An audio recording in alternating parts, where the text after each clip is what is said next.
You know, I can't believe we always start like 2 minutes late. As much as we try to be prepared, it just seems like we're always 2 minutes late. Um, it seems like you need to turn me down just a little bit, or turn you and me down just a little bit. Seems a little louder than normal. Really? Yeah, really loud in my left ear for some reason. That's a bit odd. Yeah. Um, can you talk a little bit? Yeah, I can talk. I can talk. I can bicker. I can talk. I can talk. I don't know the whole song. Sorry. Interesting. I Okay. will turn myself a little bit down, but You yourself want to be turned down? No, I'm fine. Once you turn yourself down, my voice in my ear goes down too with it. Uh, Not with it all I turned, but I'm glad it sounded better. Okay. Well, I'm looking for fuel to put in my truck here. But anyway, hey everybody, good to see you. Cornman says hello, or I forgot the H, but and Remdog wonders how Cornman is doing. Air more awake than yesterday. All You've right. never been better. I got to meet my first niece yesterday. That's so cool. That is neat. How old is she? Like 2 or 3 days old? That'd be cool. Hiya Doc, welcome back. That was a big blackout yesterday, but happy stream day on my birthday. Well, Lexi, congrats on your birthday. And happy birthday to you.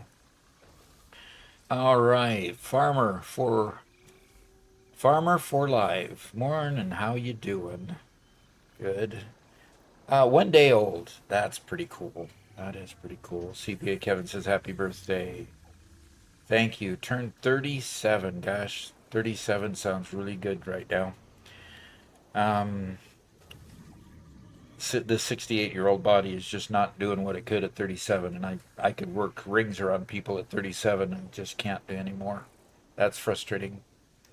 Actually, she wasn't even a day old yet. That is really, really cool. So Cornman is in both places, says hi in Twitch as well. Mr. Nord says hello, and Jan Woj. Okay, Wojwoda. I probably slaughtered that name. I am really sorry if I did. But thank you. All right. So today, the unlock today, I want to get Logistics Mark IV upgraded, done today. And so in order to do that, I need to make some rubber. In order to do that, I need some motors. And in order to do that, I need to make a manifold for motors. I also want to make some black powder because I want some explodey thingies. I want some nobelis to explode some rocks and so forth. All right, Mr. Nord just moved from YouTube. All right, back and forth. That's good. Dave's horse says hello. Does Dave say hello too, or just Dave's horse? Okay. Brush Seals Express. Your Satisfactory videos are such lifesavers. Yes. Yes, I've learned a lot in the game and love to share it. Hey, Mr. Spider. How are you today?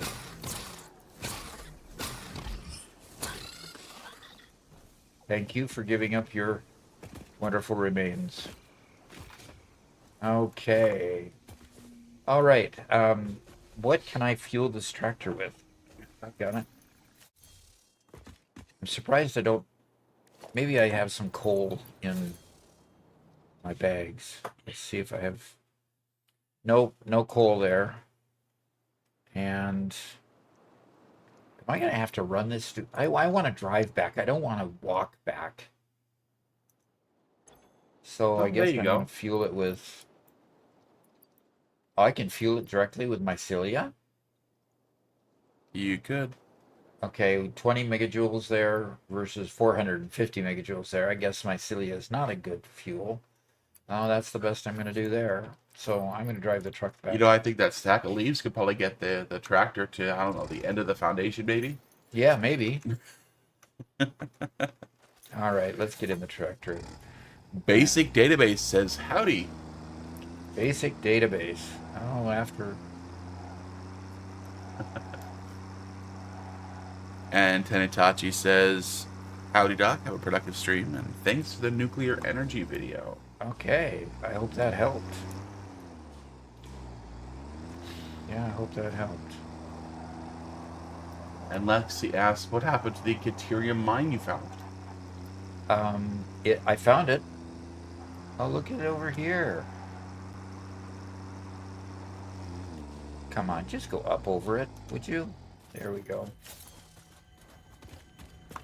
It's interesting that in this area, they're just these... I'm going the wrong direction. Yep, I am going the wrong direction. I meant to go that way. But you know, all these wonderful things I just found. like this. The effigy is a temple? I do not think Wonderful. that is correct, even though I am not entirely certain of your I definition can of always temple. use another hard drive. The nut effigy is not you but sings for you. That nut effigy is an entirely separate entity from me. We aren't even made Oh, of the look same at base all this components. fauna here. He is a vessel of your intelligent clouds. Probably close enough for now.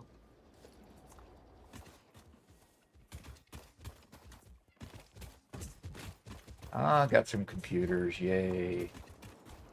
Okay. Oh, Kit Kat, be quiet.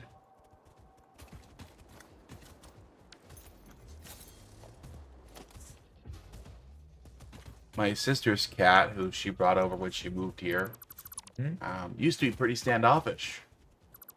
But he's obviously settled down. He also, when he came here, his fur was all greasy and just he was very much an outdoor cat, not pleasant to touch or be around. Despite the fact that when we lived down there, he was a very, very nice cat. But he's settled down. He's obviously feeling better. He's grooming himself better, and All right. Need 100 megawatt. And how many things are 100 megawatt? How many biofuel things are 100 megawatt? Too I many, don't right? know. They only do like 15 apiece. thanks for the reminder of Doug. I put it back up. Okay, I'm gonna go Yeah, it with the looks power. like 4 burners. 30. Yeah, 30 megawatts. So I have 4 burners. So I'll come back and get the hard drive out of that one. Go back and get my truck, but I got some rubber. I need 200 rubber, and I picked up 100 from the rack. So that's not too bad. Nice. So Kit Kat's been here in here a lot. He meows a lot, but he's been Yeah, he's hanging a out. very vocal cat. Yes, very vocal. He's been climbing around on top of the bookshelves at night, and then meowing in pride, I guess.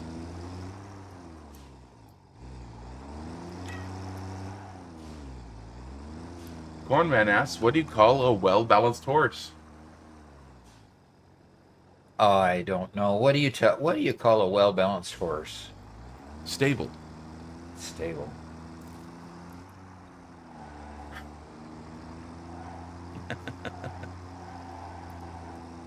Jan Wojowoda said, "I second what Brush Seal said. Your tips videos have helped out a ton. Thanks for making them." You're welcome. And we have another one coming out in 4 minutes. And we hope you enjoy. Doc hopped online and helped me out last night, like at 7 p.m. or something like that. Yeah. Finish it to up. Finish it up. Yeah. Hope you enjoy that one. That one is definitely a unique one coming up. Yep. Okay. This ought to be a little faster than running, right? Yeah. Depends how much fauna you run over. And how much fauna I have to come back to get their remains after I run them over, right? What do you call a cow with no legs? This one I know A legless cow? I don't know what. Ground beef. Okay. Address day redeemed. No more dad jokes.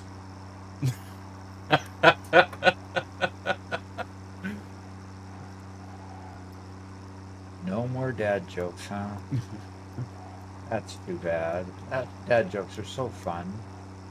Well, that wasn't a real redemption, so that leaves us open for the next one. Right. Why do cows wear bells?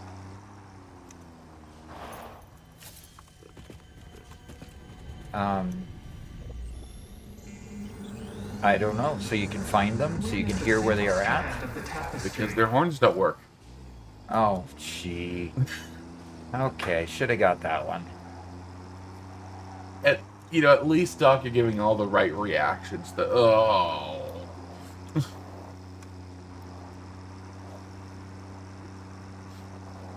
I hope this is shallow. Marty says hello. Marty says hello. Nice to see you. And Caffeinated is here. He resubscribed to Tier 1, and it's been 8 months. Witness a threat. Caffeinated says, good morning all. How is everyone?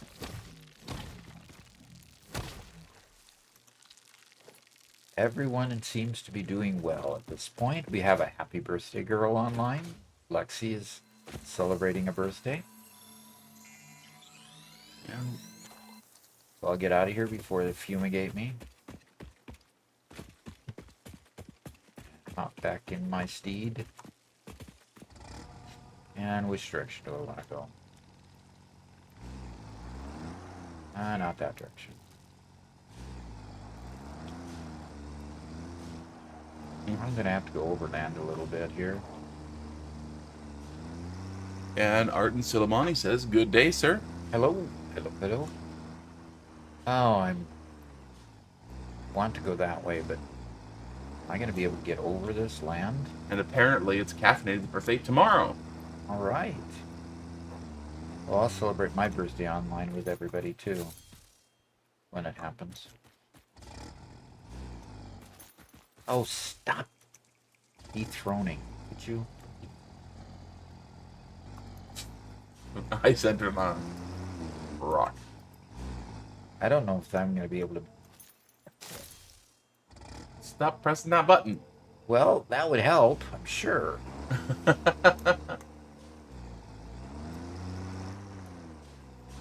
Adjusted says there's some radiation in that direction you were heading. Okay. And they got stuck there at one point.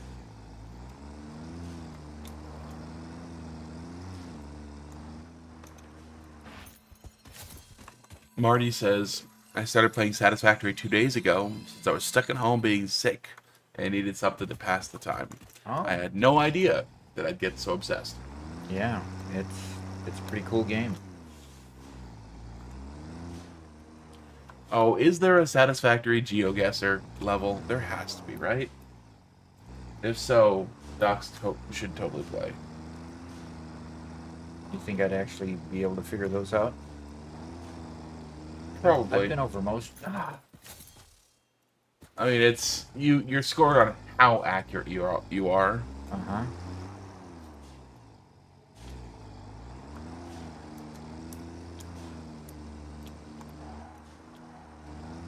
We have a first-time chat from Kitsune Lord. In Star Wars, on Coruscant, they named a street after Darth Vader. Did they really? Yep, but eventually they had to rename it because no one crosses Darth Vader and lives. Okay.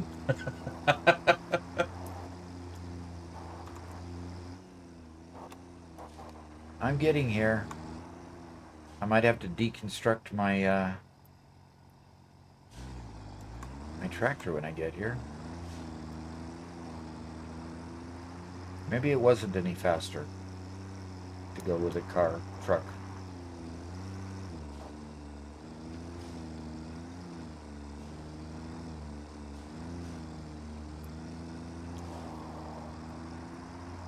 Okay. I have made it. I love the way it just breaks to a stop when you do that. Okay.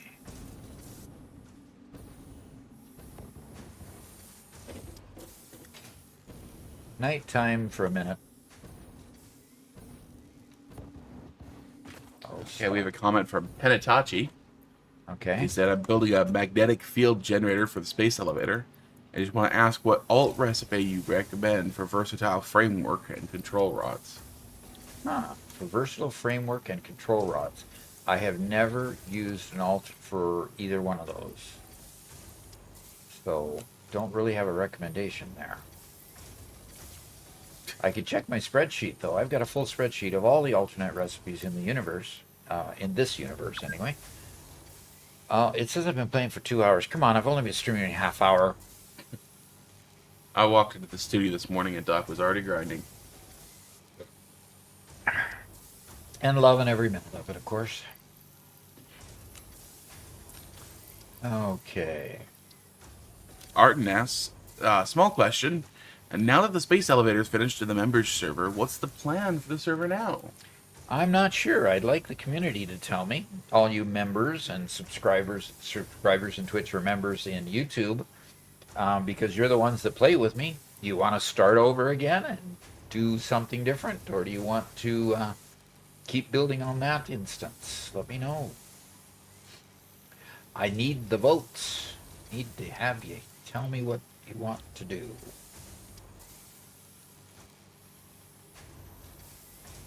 Okay.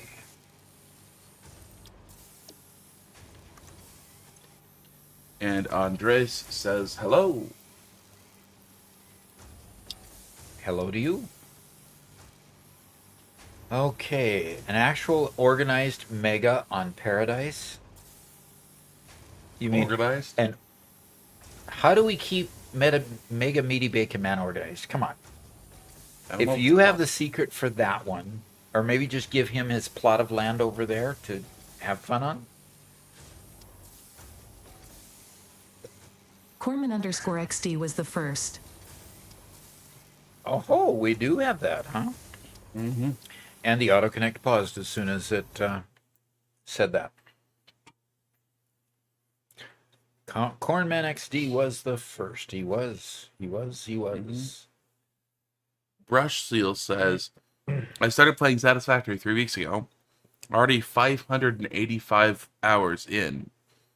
256 hours just this week and 1,499 minutes in my current session. Already bought 2 Fix-It hoodies as well. Well, we need to get our store open so you can get some Gaming with Doc hoodies. And Gaming with Doc t-shirts. I will note that 3 weeks only has 500 hours in it. Oh. So you took 21 times 24 and came up with... So I will say that Mr. Brush Seals has been playing it non-stop since he first got it. That's... Oh, dear. No sleep? Okay, so somebody asked, he says, what is your favorite engineering piece of work from your career? I'm assuming you used to be one, if I'm not mistaken. Well, Steel Trigger, my favorite piece of engineering work is a data warehouse that was able to price out the purchased parts for Boeing procurement. I was a software engineer instead of an actual hardware type engineer. So my claim to fame is a database that I wrote in 2007, 2008, and I ended my career with that same database being a data warehouse that services all of commercial airplanes. So that is my claim to fame. So hope that's not too disappointing.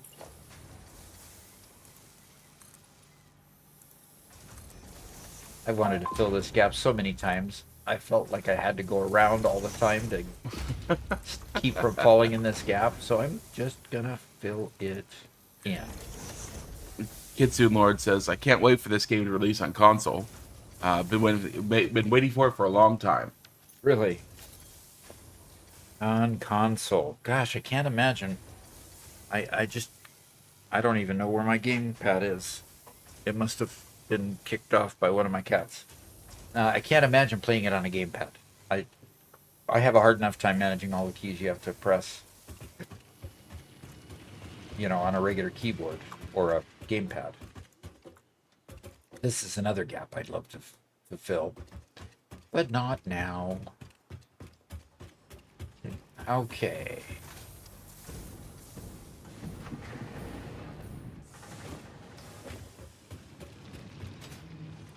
Okay, in order to make motors, I need stators. And, I've got another miscellaneous container here. Oh, there's my coal.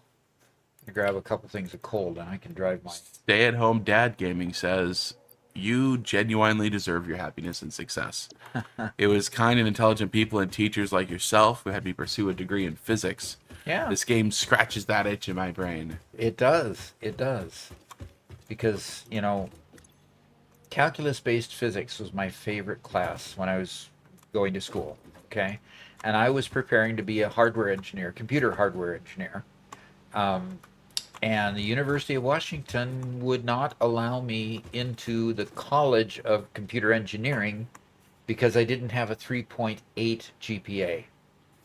Now, I was a working dad going to school part time, and I had a 3.4 GPA at the time in uh, in the junior college before I was going into the university, and that changed my career.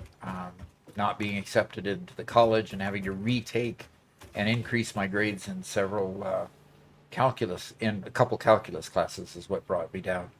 Um, was just a killer to that. So um, that meant I didn't progress. So that was sad. But hey, I ended up doing a lot of good for Boeing, starting by teaching them software.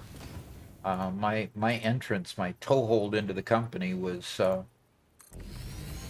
teaching software applications, and I did a lot of teaching in my career. I would a lot of times develop, a package of software, and then I'd have to develop the training for it, roll the training out, roll the deployment out, and on and on and on it went. And so, yeah, I was very much multidisciplinary, and because I was multidisciplinary, it did me well in being able to stay through a lot of layoffs until the one I finally volunteered to be laid off in. So, okay, so I need stators and rotors, and I've got a ton of rotors over here in this area. Warning, sedentary pioneers risk decreased output. Begin stretching sequence. Okay, begin stretching sequence. What does that mean? Oh, oh boy, boy, boy. Stretching sequence initiated and completed. Thank you. Okay, now, you know what I need here? Instead of this thing right here, I need a big one. Well, you're going to have to reconnect again. I'm going to have to reconnect. Oh, yes, I got to resume. So, unfortunately, right now there's a bit of a bug with this version of Vocalics that it disconnects after each one. So, if I don't play your redemption, I've refunded it because it didn't go through properly. Okay. Okay, so how about if every time we play one, we make sure that we redo that. Yep. And maybe you could help remind me to do that. I need. Nutritional protocol update. You are now authorized to consume 1 Butterfinger. Okay, I get my This is not a Butterfinger reward. today. It is a calculated morale Oh, adjustment. yes, yeah. Do not attempt to exceed the quota. I won't exceed the quota. Consequences will be both immediate and sticky. Okay. Yeah. She can't just tell me, get a Butterfinger. You get it. Just enjoy. She can't say just enjoy. No, it's a calculated morale adjustment boost. Okay. So there it is. I got a bunch more at the store yesterday. Mm-hmm. And Caffeinated says, enjoy Butterfinger on behalf of my birthday.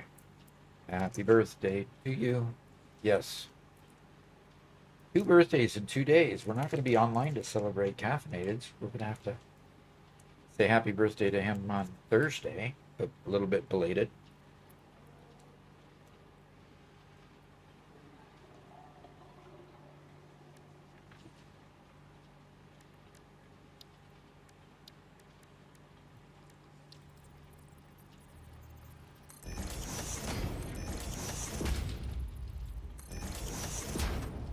Hmm.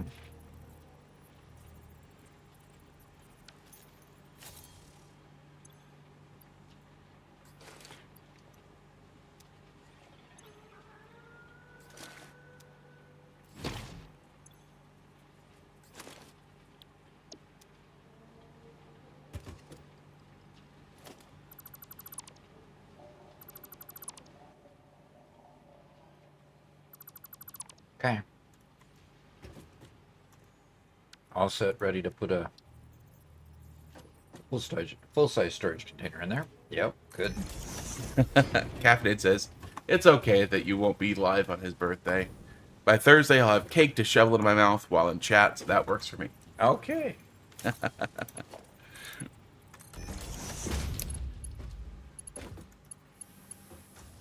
Tanatachi says, I can't imagine this big of a hotbar on a console. Yeah. Yeah, trying to select those with your control. Yeah.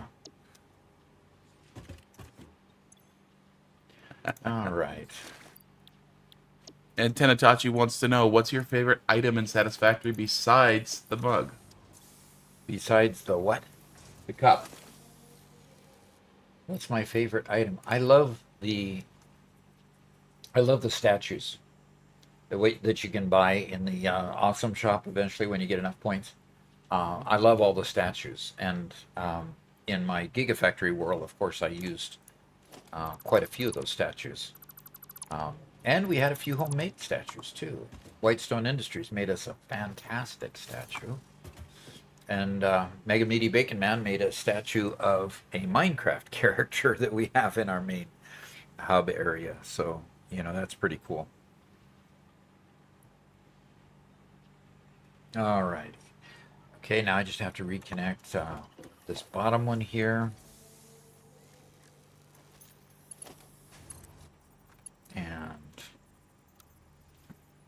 straight makes it go up, and what a nonsense piece of... Just do it the other way. Just start from the other end and come back this direction. Okay. For some reason, whenever it has a bend, it will do all the vertical on the first length. Okay. Yeah. Yeah, we'll do it that way. I was figuring top or bottom here.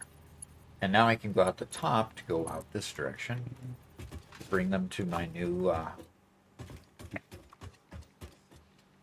Caffeinated says, by the way, if it was up to him, you'd be eating a Heath bar right now for the true caffeinated experience.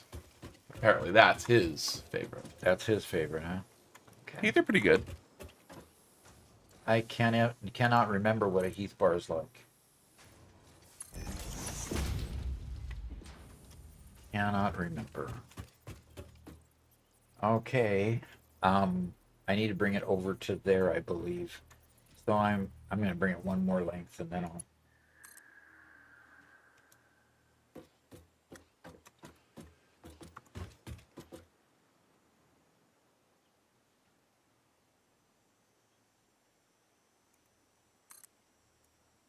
Okay. All right, let's build our manifold for our motors. He says it's just chocolate covered toffee. Okay. So it's very, very chewy, isn't it?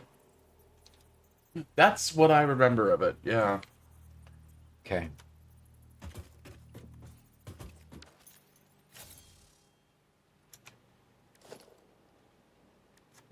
Okay, I am going to production assembler.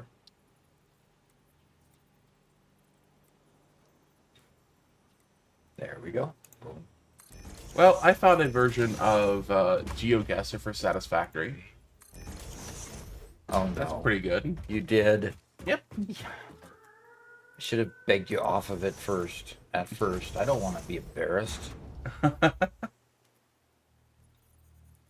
1, 2, 3, 4, 5, 6.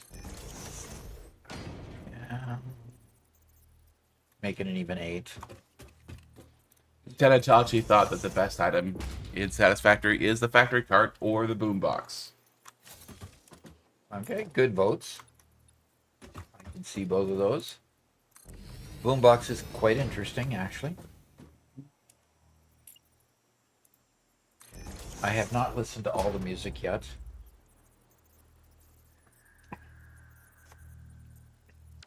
Okay, so let's make motors.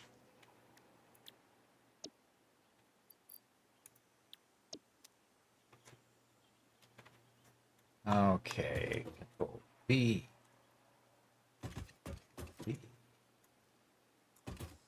B.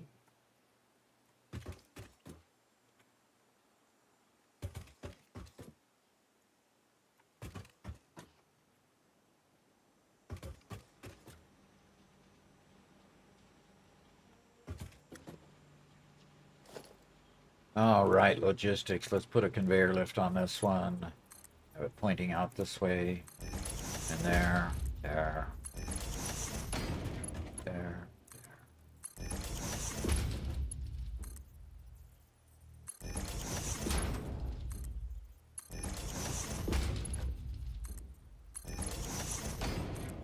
And Cornman says the Cybertruck is obviously the best functional item in the game. Oh yes, the most functional, and I don't know what Coffee Stain has against Tesla, but you know, obviously something against them. You know.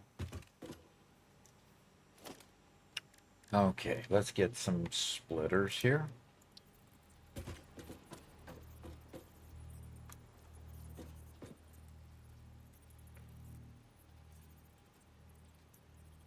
There we go. Okay.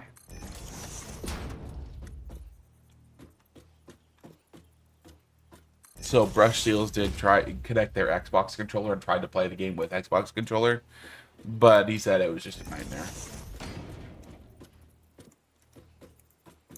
Yeah. So, you know, they're going to have to do quite a bit of optimization in order to get, you know, get the, get an Xbox version to work. I mean, you already know the constraints. You know, the constraints is you've got a lot of keys. It's complex enough that you've got a lot of keys that you got to press and work with.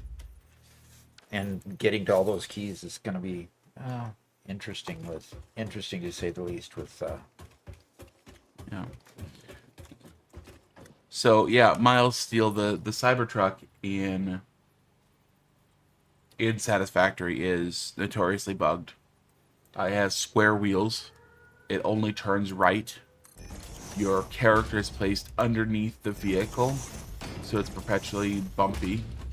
The acceleration is super low, and it's just a miserable experience trying to drive it. so they deliberately made it miserable, which leads me to wonder. You know, I should have done this different. I should have done this way different.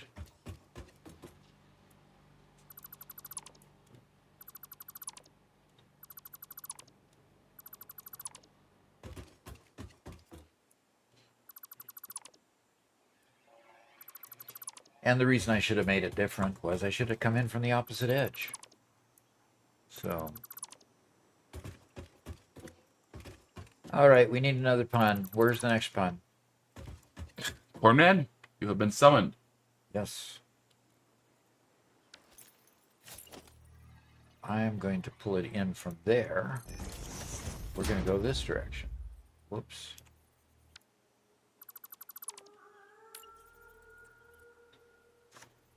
All right, what happened to my lift? I didn't delete the lift. I just deleted the splitter on top of the lift. But it thought I deleted the whole darn thing. There we go.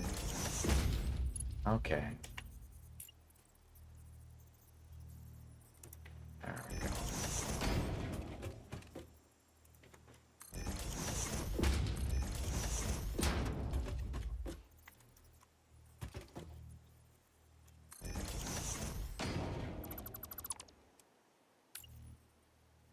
Why is it deleting the whole thing?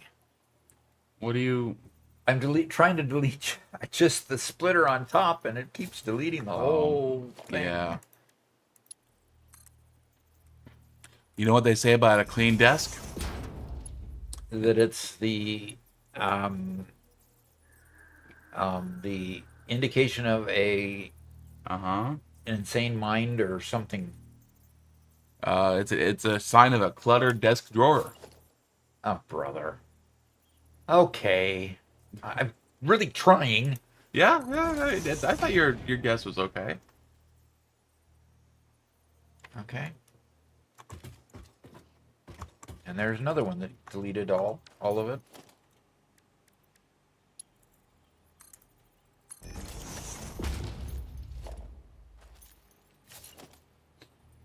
Okay. Tanitachi say, yeah, PC Master Race or Satisfactory. Consoles just don't have enough power for the bigger factories. Oh yeah, can you imagine? Yeah, they're gonna struggle. Yeah, they're gonna struggle. But you know, they're programmers. Their whole shtick in life is to make things work that shouldn't be worked. You know, it's impossible. And I'll go back to my wife when she was helping me test and debug my programs before I was really well gainfully employed. She would just always say, "It's a computer, isn't it? Don't you tell it what to do?" Yes, dear. And then I go back to work, and guess what? I find a way. The first time, not so elegant. The second time, better. Kind of like what Megalith is doing with... Notice, conveyor privileges suspended. Viewer analysis reveals high amusement in your inefficient transport methods. Conveyor belt construction has been disabled for 10 minutes. Please consider alternative, less effective solutions. Your struggle is being closely monitored and deeply appreciated. Fix-It headquarters has been notified of the viewer's interference with saving the day. Let the man-work protocol engaged. Thank you, Gottlegram. Okay, Adrestea. Your turn. What did I do here? Galagram says, good morning, Doc. Seems like I woke up at the right time. Seems like you did. Grossman says, hi, y'all. Hi. Oh. So Mandrin played Horizon Forbidden West on a base PlayStation 5, and it looks incredible. So with the right settings and optimizations, it can be made to work wonders. Okay. Yeah. I think one of the difficulties of Satisfactory is, like with Horizon Forbidden West, it's a beautiful game. Big open world, beautiful game, a lot of stuff to render. In Satisfactory, you can't do nearly the number of optimizations because you're placing a lot of objects. You're building a huge base. You have items being moved and, constant calculations of all these machines running and moving stuff on conveyors. It's just a ton of stuff for the machines to be working on at once. So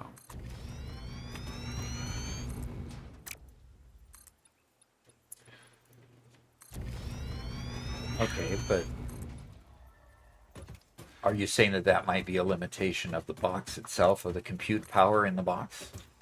I think so. But, yeah, they can always optimize.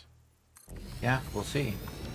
They did a great optimization, great amount of optimization in, going to version 1.1. Yeah, that's true. 1.1 helped a lot. The saves in our Gigafactory were getting to the point where we stopped playing our Gigafactory. Right. And, it got to the point of just being so difficult just to keep things going. So, But Zach says, I honestly don't think the new generation of consoles will struggle as long as they optimize the game, because new consoles are basically decent pre-builds that are locked behind a store. So, pre-build what, though? I mean, what level of CPU do they have in it? What level of graphics do they have in? it's a good question, but the way consoles generally work, and I haven't really paid attention these last couple generations, is that when they first release, they're better than your average consumer PC. And then a couple years later, they're worse than the average consumer PC, and by the time you replace them, they're kind of bad. But then you get the new console, and now you're the best again for a little while. So they keep leapfrogging the PC world. Yeah. They never leapfrog like the top highest end PCs, Okay. but they're always solid, upper mid. Okay. All right. We have a manifold. Now let's put the other side of the manifold together. Mantra makes a great point. He says, the one thing with PC is they have to support millions of possible hardware and configurations. PS5 is one or two hardware configurations and companies. So Coffee Stain will hire a specific company who specializes in porting or optimizing specifically for the PS5. Okay. Now PS5 is Microsoft's offering, isn't it? No, that's the PlayStation. That's Sony. PlayStation, that's Sony. Sorry. Microsoft's PS, still the I was Xbox. having trouble connecting what PS was. Yeah. And PSU 2020 says, love you, Doc. First time on stream. Right.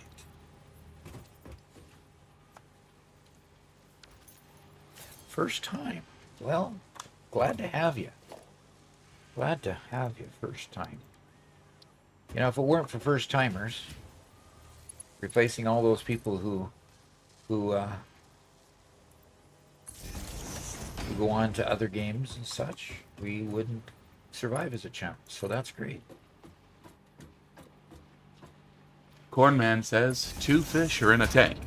Okay. One turns to the other and asks, how do you know how to drive this thing?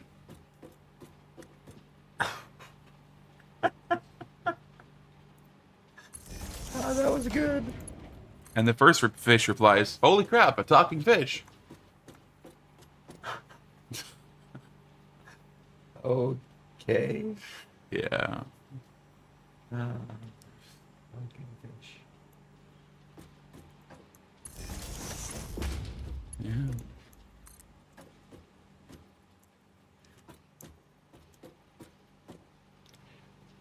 Yeah, I felt some of that, crunch of...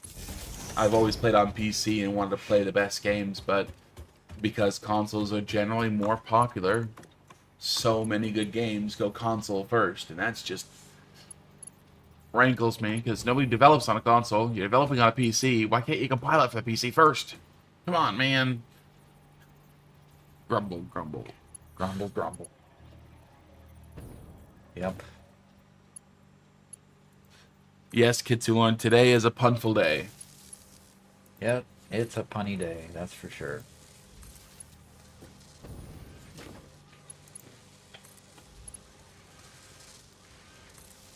I'm kind of disappointed we got a Let the Man Work. I wanted to bully Doc into doing a Satisfactory GeoGuessr. Oh, okay. Keep me working, guys.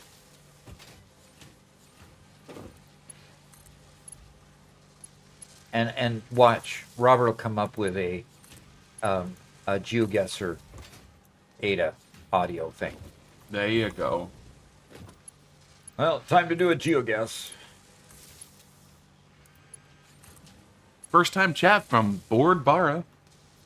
Says, hey Doc, what's up? I saw your latest tips, part 86, and at the end I saw you build a particle accelerator on the side. How do you do that? Robert, didn't the short tell people how to do that? No. It teased them into not even knowing how you did that? Well, I'm Robert, glad you how noticed. could you possibly do that to them? Maybe it was deliberate. Yeah. If you also noticed, there was a blender that was like 300% the size of its normal size. That came from the mod called Infinite Nudge that allows you to twist and turn things in ways that some might call unnatural. Yep. Very unnatural. In fact, if you look at my latest live stream that was terminated early yesterday, we went and showed you a lot of what Infinite Nudge does and what Mega Meaty Bacon Man in particular does with Infinite Nudge to just do some bizarre and awesome things. So Yeah, you ought to go take a look at that because it's just incredible. And Board Bar says, thanks, it'll help a lot in my factory. And usually we use infinite nudge not to make things big or whatever. We usually use infinite nudge to just to nudge things in place. But Mega Meaty Bacon Man, as usual, there's always these people that want to figure out what the software will do beyond its limits. Yeah, I think that's a good way to do it. And Mega Meaty Bacon Man is one of those kind souls that just loves to push it beyond its limits. And he comes up with some weird, insane, gorgeous stuff. And occasionally he posts things that shows it too. In fact, he posted something just the other day. So Tenetachi says, how do you hide electro wiring in your factories? generally, Garrett put didn't he put wall things in the ceiling? Yep. Yeah. The wall plugs that you get when you unlock the later electrical stuff, those wall plugs can go on the ceiling too. And so hiding the poles is really easy if you've got a ceiling available to put those wall plugs, and then just bring the cord down when you need it from the wall plug that you've got interspersed all the way through the ceiling of your factory. So that is one way to do it. And frankly, I would love to hide some of these poles, especially since I'm still working with Mark 1 poles, which means you can only connect 2 machines because you got to have the supply going to the pole and supply going out of the pole to the next pole. So that takes up 2 of the 4 that you have available. So you can only hook up 2 machines at a time, which is frustrating. But I'll get Mark II poles here shortly. Yeah, sorry for missing your comment earlier, Brush Seals. Duck also uses Sky UI, which allows us to set the time of day. And right now he has a short nighttime and a long daytime. Yeah. But in the past, we just usually freeze the time, so we don't ever have to deal with the nighttime. Right. Which is nice. So basically what I've done here is notice that I've got a total day length of 60 minutes, of course. Daytime length is 59 minutes, so I only have 1 minute of night left over here. And that allows me to have a day-night cycle and allows the fauna, the flora to grow. So the barrel nuts and the berries, I can't remember what those raspberry-looking things are. So that they still propagate, because they need 3 days and nights to do that. Excuse me. Yeah, I'll excuse you. Pale berries, yeah. Pale berries, thank you. I appreciate people rescuing me when I have a lapse of memory. The older you get, the more you get of those, by the way. Well, when your brain's full, it takes a while to look through all the files and figure out which one you need. Yeah, exactly. Just got to upgrade to an M.2. Come on now. Okay, that's good. That was a good one, Robert. All right. Motors. I have motors. Now guess what I need? I need a dimensional depot. And once I have a dimensional depot, I can go to logistics and do a lift and put the lift right there, so that I have motors going into the dimensional depot and keep it stocked always with motors, so I can build and build and build. Build and build. Build more. Okay. Way cool. Okay. Now Cornman is in mourning right now. he's in mourning. because he lost an electron. He says you really have to keep an eye on them. That's good. That was good. I have to say that was excellent. I mean, wow. Yeah. Yeah. Uh-huh.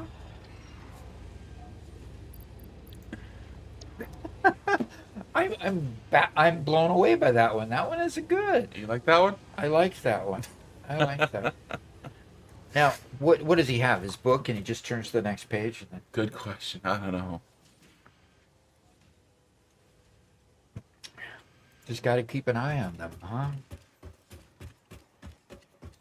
Okay, we got a technical question, Doc. Oh, good. Not another pun. No, it's not a pun. Nothing punny about this one, huh? Zammer says, Doc, I'm curious how you think about intra-megafactory logistics. What? About intra-megafactory logistics. Logistics between megafactories? Okay. I tried a consolidated build for the first time, and aside from being far too small, I felt like I was stacking poles way too high to be useful. How do you plan transport within the factory without things going through the roof? So, inside the factory. Oh, intra, meaning not inter, like interstate, between states. More like intra, within the factory. Gotcha. Okay. That is one of the biggest tasks ever.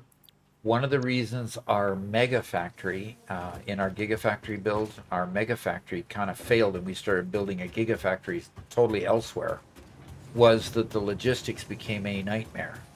Trying to get things from one end of the factory to the other just became a logistical nightmare. So, the solution to that really is to leave enough room so that you can have like stacked conveyors like this, okay? That you've got a space between buildings that you can bring your conveyors from place to place. You can do that by having a logistics floor underneath the factory or between floors, and then you just run the spaghetti underneath the floor so it's not seen. But even that gets to be a nightmare after a while because you build machine after machine after machine. When it gets complex, all of a sudden you're needing to take stuff you made in the early game all the way to the part of the factory where you're building end game stuff, and it tends to be a distance. It tends to be quite a challenge if you don't leave enough space for it.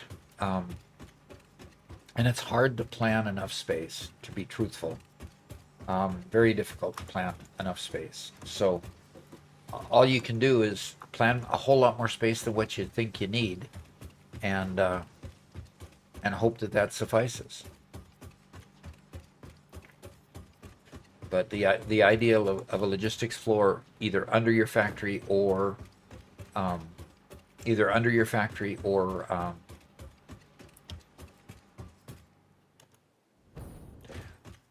or between floors is really the best way to deal with that.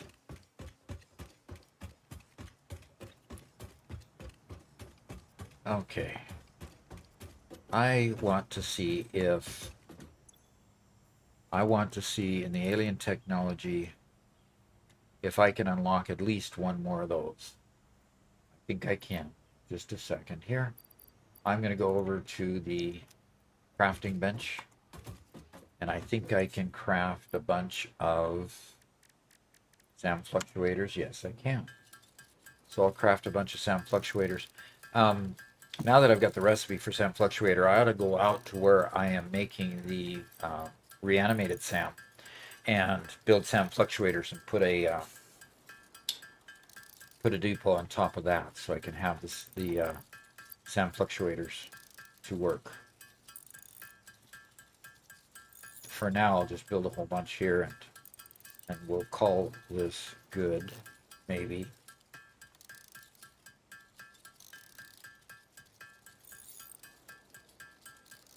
Okay. All right, so now I should be able to go over here, and the reason I want to do this is because this unlocks another stack. And so I want to add another stack here to the depot. Now I've got 2 stacks of everything that I can use in the depot. Now, Dimensional expansion increased to 200%. Refining manipulation of SAM allows us to That's now not too far off. deconstruct. not too far off at all. And this is a little ways off. So I think what I'm going to do is I'm going to go start building SAM fluctuators and put a dimensional depot out where I'm building the reanimated SAM, just so that I can get that automated and I don't have to watch it. I don't have to manually do it. So let's go out and do that. Can I share my screen and contribute a little bit to the layout intrafactory issue? Okay. So one thing that we kind of did when we went on the Gigafactory is Doc is in charge of building the factories, and I was doing a lot of the logistics of taking things from place to place. So I'm going to show you kind of a quick Excel spreadsheet sketch of the Gigafactory. Okay. Now this is a side view. Okay. So what you're seeing here is a side view. Each one of these green layers is a floor of the Gigafactory. So Okay. you're seeing so you're seeing a side cutout. Right, a side cutout of the factory. This is one of the floors of the factory, and so here I drew in 5 floors. Okay. Directly above it and below it, there's a secondary short floor that's only like 2 walls high, specifically for running wires and cables and whatever. For running conveyors and running lighting and hypertubes and whatever else you need to do. For running conveyors and running lighting and hypertubes and whatever else you need to do. Okay. Then you have this entire channel on the back, which was, on the eastern wall of our Gigafactory, where everything went vertically. And then we had extra space down here for the mall, the sorting system, the intake, the output, whatever. So if you need something, and this of course is the most complex version of anything you can build, 99% of the time you don't need this. You could take an item from down here at the mall, bring it up to whatever floor you're on, and then bring it out to you, wherever your factory is, and then you do the reverse, you produce your item, then you can send it all the way back down to the mall. So, Okay, yeah, so this is the little Robert, keep that spreadsheet, please. Let's make a Okay. short of that. sure. Here's the little place that I'm bringing SAM out here. I've got one constructor here. It takes 150 SAM in and produces 37.5 reanimated SAM. Of course, the container over here is slam packed full because it didn't take long to fill it up at 37.5 per minute. So right now, all I have to do, when I built this, I didn't have the recipe for the SAM fluctuators. So what I'm going to do is just build a manifold for the SAM fluctuators, and they only take a constructor. I believe, I'm pretty sure, and we'll have it go in. We'll just have it turn around and come this direction. Okay, yeah, about there. And I'm going to put a couple there and then change the recipe here. You passed it. That's a reanimated SAM. Okay, SAM fluctuators. I'm gonna have to check to see what else. Okay. We, Oh, okay. That's why I couldn't make it. That's why the formula wouldn't work, because I don't even have the ability to put together a manufacturer yet. Oh. So, okay. So I'm gonna go grab a bunch of reanimated SAM, and then I've got to. We've gotten a lot of comments since we read about the logistics comment. Okay. So, By the way, that was an excellent little piece of a lecture there, Robert. Excellent, excellent. And it's probably the best description of what we actually did in the Gigafactory that I've been able to see elucidated. So that's why I want you to save that one, and I want to turn it into Okay. a short, because that's clear and succinct in how to build a mega factory, gigafactory, whatever you call it, a large factory Okay. to manage the logistics. So I think that would be excellent. Sure. And thank you for the question, whoever asked that question, because that That was from generated- Zamru. that and we've got to credit him. Make sure that he gets credited for Okay. asking the question and giving us the idea. Okay. Sure. Let me put that on the list.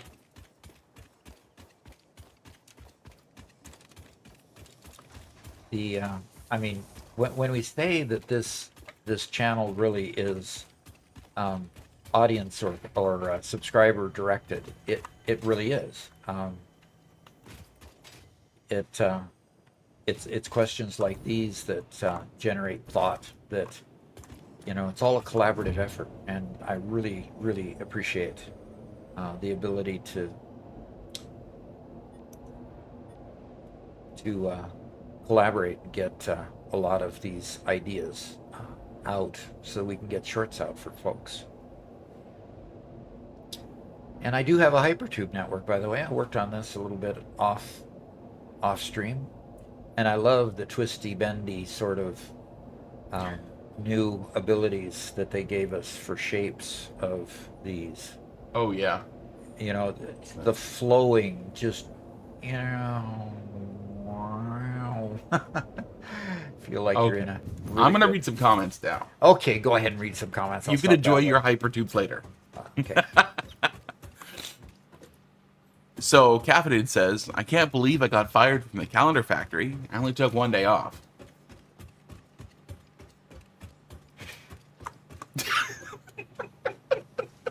You notice it took a little while for that to sink in. You got fired from your job? No. Oh gosh, it's just a joke. Yep. You only took 1 day off. Oh man, you messed up the whole world. No wonder you got fired. Cornman says, it's okay, Caffeine. It was only February 29th. Yeah. It's a pretty rare day. And Zamru says, wait, they fired you for dropping the last day in some Februaries? That sounds like a leak. Jeez. Oh my. Okay, so I'm gonna go to the crafting bench and see if I can make some more sound fluctuators. You know what I should have done while I was out there? I should have either grabbed some sound fluctuators or put a stupid Depot on it? depot on it. Yep. Well, luckily you have a nice hypertube to take you there. Yep, I do. And yes, Adrestea, I did play GeoGuessr. And I thought it was pretty fun. Brosman's asked, how many tiles is a foundation? So a wall is 4 meters high by 8 meters wide. Foundations are 8 meters by 8 meters. So Yep. when our logistics floors are 2 floors high or 2 walls high, that means the walls are 4 feet high. 8 meters high. Basically, yeah. Yeah, if they're two walls high, they're 8 meters high. Yes. Yep. I Okay. get to go enjoy my hypertube again. And Zamru agrees that vertical channel seems like a really useful bus for hauling materials. Yes. Yeah, Robert insisted on that because he knew the problems we had in getting it up and down. Because we tried to make enough space going horizontally by having a logistics floor, which we eventually filled up, and it was a massive spaghetti, and it was just unruly after a while. Didn't leave quite enough space, but Robert, based on his knowledge of what went wrong with that one, basically said we've got to have an up and down logistics area as well. Mm-hmm. Master PV 420 says, good morning, Doc. I've been using the blueprinter to make some roads for the conveyor buses to help. Cool. Yeah, that definitely helps. with Roads to make conveyor buses. roads with conveyor buses, so they're attached together. I didn't know they had buses in Satisfactory. Doc needs to play Factorio. He really needs to play a lot more Factorio. A bus, as in a line of I conveyors that know. are. I know.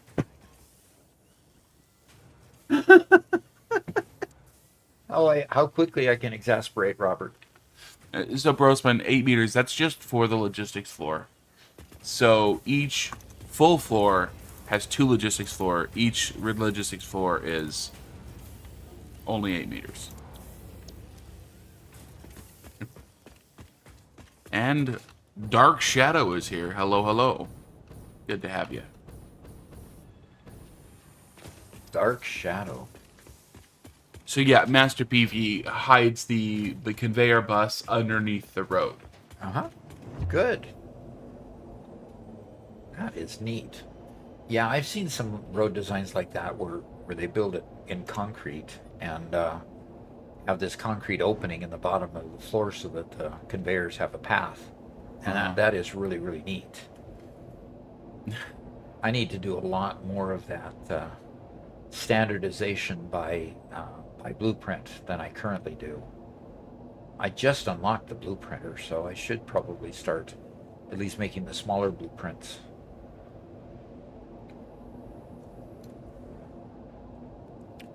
Little Kid says, "Hello, Doc. Kind of a niche question. Uh-huh. If I'm transporting a lot of different items to one train station, how would I know what items are in there? Because at some point it can create really long names." Huh? I'm not quite sure what was being asked there.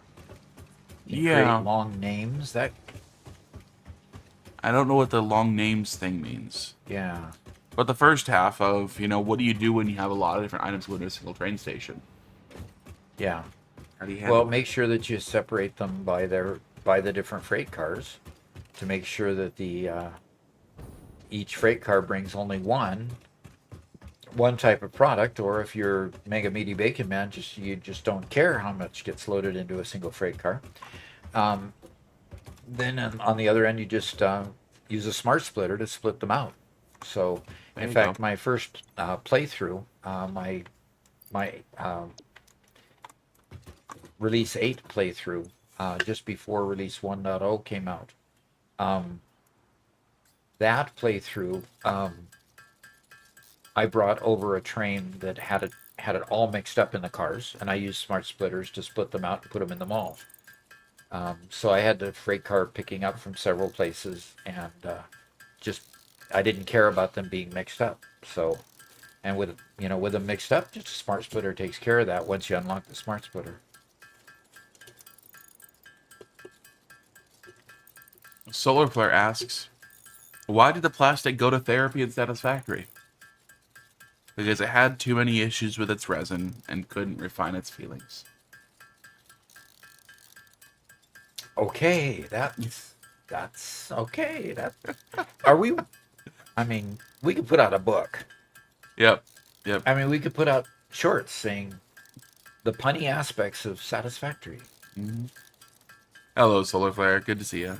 And Switchy says, hello, all. Hello, all. Switchy is back. As is Mega Meaty Bacon Man. Oh, now we can't insult him anymore. Huh? Nope, no more. No more insulting him. Not that we would have, right? Right. And Alexander Bryce says, hey, saw you were streaming and just wanted to say your shorts have helped me a lot with scaling power. I was having so much trouble with your coal power until I heard the math behind your design. Cool. Dimensional upload speed increased. Part of the kinetic and thermal energy released during matter conversion has now been repurposed to aid with dimensional shifting, allowing aid for with more parts dimensional to be shifting. transferred in a short time frame. Loop the veins, use the flow, make a curve out of a line. Your shallow minds create shallow solutions. Pretty ripples. Shallow mind? Pretty ripples? I certainly hope that wasn't meant to include me. Okay.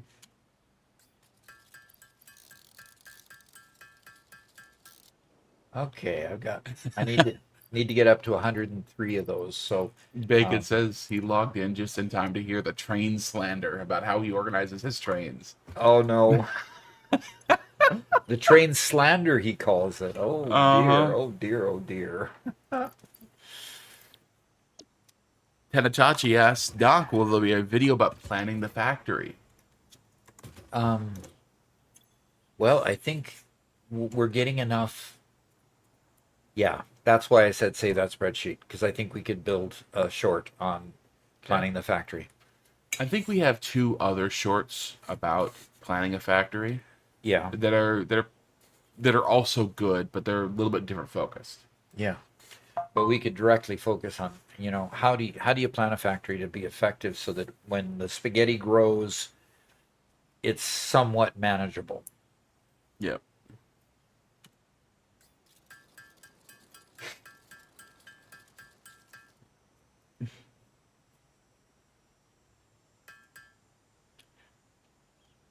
Interesting. If I just leave it on this screen, it'll just keep on crafting as soon as it gets up to 6 Yeah. reanimated Sam. And boom. Interesting. Okay, I am going to head on out to um, Bacon To would the like oil to fields. defend his honor. he wants to defend his honor. He says, if what I'm producing is making its way to a sink, there'll be sushi trains. But my regular trains have only 1 or 2 products in them. Oh, okay. Look at this long distance jump of yours. Yeah. I love Who it. needs catwalk? Yeah, I love it. What I should do is, since the oil fields are going to be something I probably visit fairly frequently, I probably should build a hypertube starting here to head on over there. See that, Robert? I actually put a marker out here. See? Nice. I actually Very used the good. technology. I used the technology. Oh, my car should be somewhere around here. My truck should be. But then again, my truck wasn't very fast because I took the wrong path.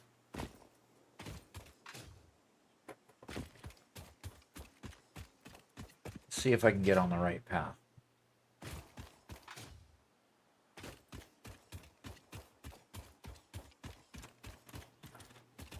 Okay, where's my car? Which way did it go? Which way did it go? Come on. I'll find my truck when I don't need it. Right? There it is.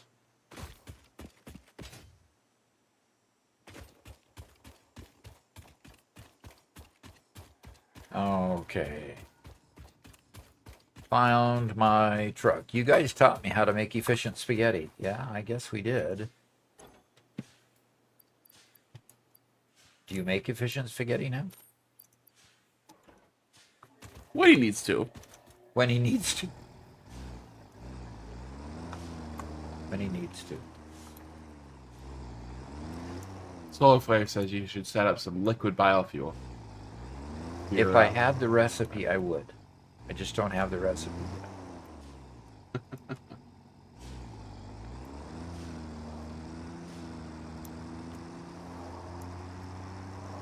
As soon as I have the recipe, I will make liquid biofuel.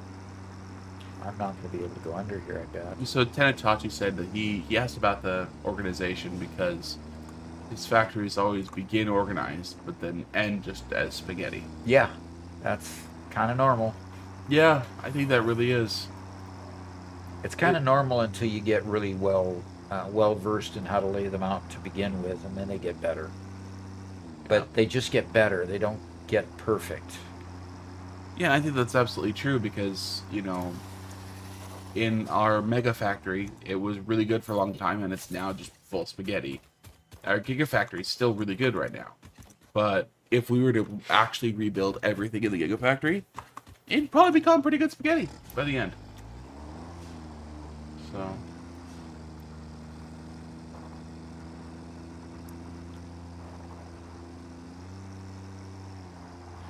Hornman says, does Doc use hypertube railguns or just regular hypertubes. Going across the entire map in 10 seconds is always fun. It's called, yes, Garrett did make a lot of railgun Or hypertube cannons Yeah. so that we could zoom across the map really quickly in the Gigafactory world. I actually got halfway good at using them. Yeah. You know, it got to the point where I most of the time didn't die. Uh-huh. But sometimes I'd forget that on the other end I needed to land. Oh, that's right. I need a hypertube. I need a jetpack or something, or a parachute or something. Instead of splatting with the hoverpack, yeah. Right. So. Okay, so that's the problem. I have to go through there in order to get to where I need to go, which means that I can go ahead and make. I'm going to make some 2-meter rounds. Cornman likes using the jump pad jelly to land. Oh yeah, right. That's a whole lot of fun. The problem is that it's so small. Yeah. Try to hit that target when you've been launched halfway across the map.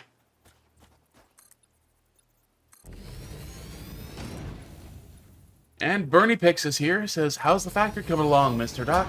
It's doing well. Right now we're trying to make rubber. And I ran out of motors. So I went and made a bunch of motors. Made a line to make motors and have them dumping into the depot so I can keep building and building and building. So now I can put foundations here. Okay. Oh, Cornman says, "I used infinite nudge to make one big landing pad out of them." Okay. Oh, can you imagine a gel pad that's increased in size? Yeah. Now that might be a target I could hit. There you go. I can't collect the, nope. There we go. Well, it looks like this one's going to go on a ways until it finally hits ground again. So I'll just keep Sure. it up. Because eventually I'm going to just use my trucks to bring back. Well, I can't use trucks to bring back any fuel, but I can use it to bring back plastic and. So Rubber. Adrestea, with her gigantic road build, says one of the goals for the road build is to have mini factories all feed into the road, which then goes to the however size in the central hub. So the road is the main bus. Okay. As well as the road. That is neat architecture. Love to see it in a picture if you would. Submit it. Continue to submit them. I think you've already submitted something about the roads. Yes. Yep.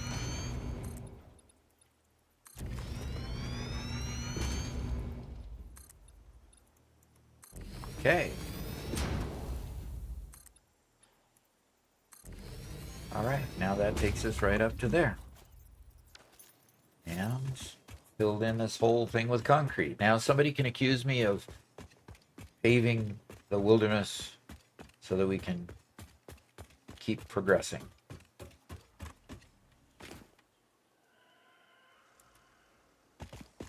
Yeah, I'm gonna have to do something about this entrance to it though.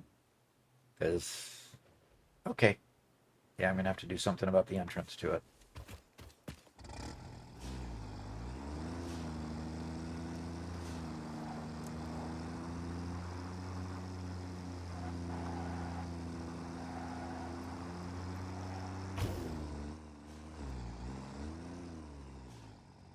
Oh, you lived. You lived.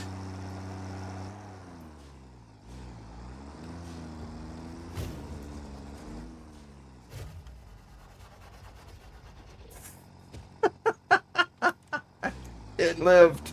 Oh, gosh.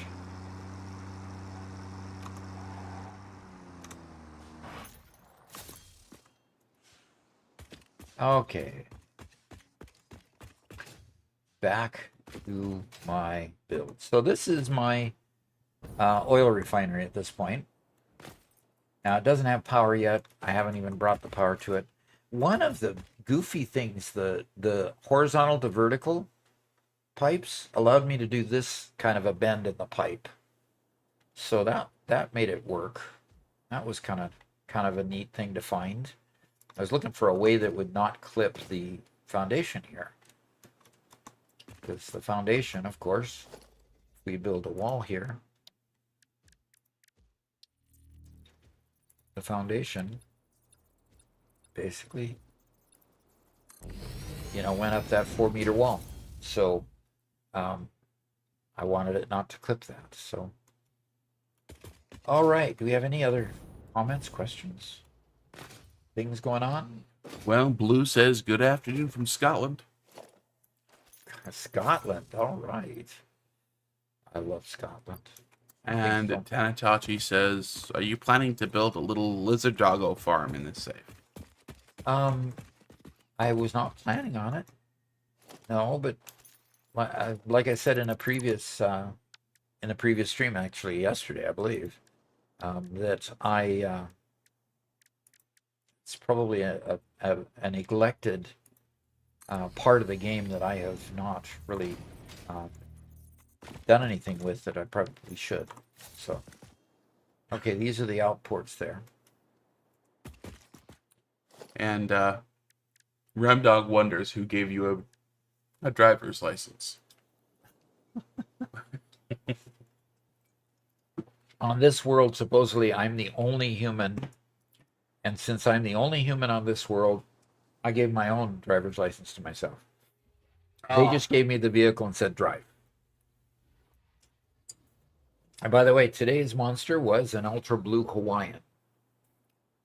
And it was, this one's a little bit sweeter than I tend to like. It's, as you can guess with Hawaiian, it's a pineapple flavor. And of course, Monster never names anything after what it really tastes like. Yeah. So usually the flavor, the colors roughly correlate, but blue is the last color I'd say for a pineapple. Yeah, that's true. That is true. Caffeine says, wahoo, blue Hawaiian monster. I think that's his favorite drink. And Fioxin says, my favorite flavor of drinks is blue. Well then. All right. So I have to get this thing. Aren't all pineapple drinks in the U.S. blue? I don't know, Address Day. I don't know if I've had very many Hawaiian drinks ever.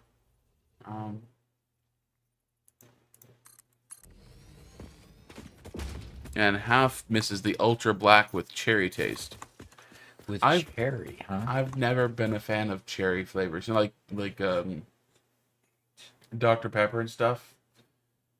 It's not bad. It's just never been my favorite. I figured that 360 in each of these. Okay. I need to make 2 more. That's right.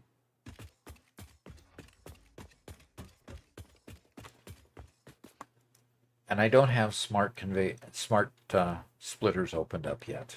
Eesh.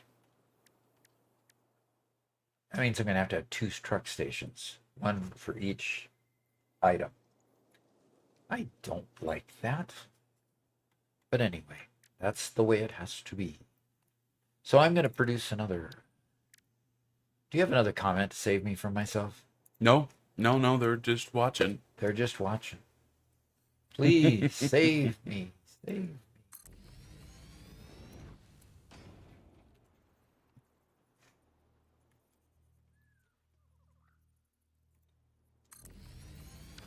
Adrestea did say, by the way, about her save that she'll keep on posting progress pictures, but she's a long way from finishing. Okay. Yeah, those nice those nice builds that you take good time to finish are, they take time. Definitely take time. And I'm going to connect this, this one to, oh, come on. There we go. So Tenatachi asks, what do you call the really big walking creature? That is the confusing creature. Ah. Isn't that the name of it? The confusing That's creature? one of the names of it. Yep. Tenatachi calls them Bob. Bob. That's easier. And in his theory, these creatures all have one shared consciousness. What do you think? One shared well, it is an alien world. You never know.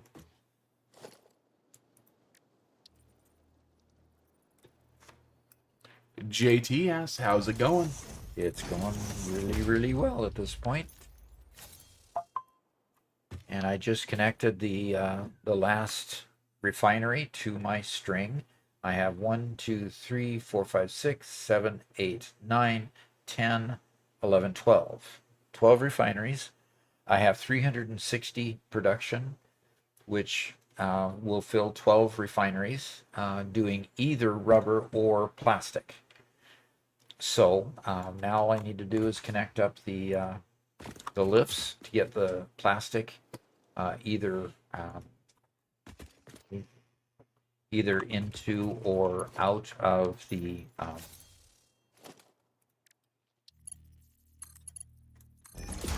into and out of the oh, come on, please connect, there. I was just because this one's lifted up just a little bit because there's some rocks protruding out back. Yeah. And so I was just, it should have connected just fine. But this one's raised a little bit. This one's raised a little bit more. Anyway, so we made it work.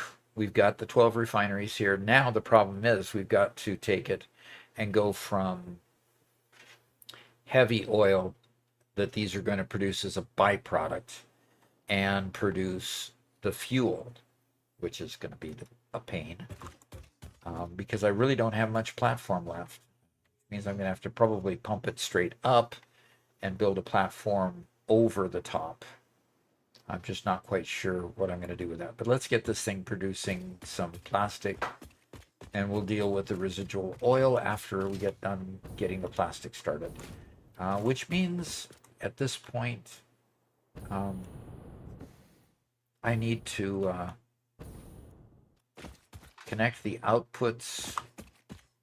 So Zamu's theory is Uh-huh. that these confusing creatures all share just one brain cell.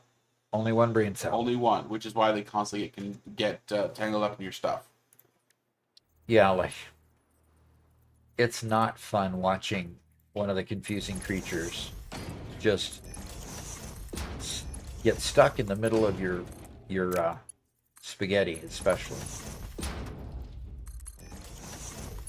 And of course, it's even worse when they get stuck in the middle of your spaghetti where you want to build.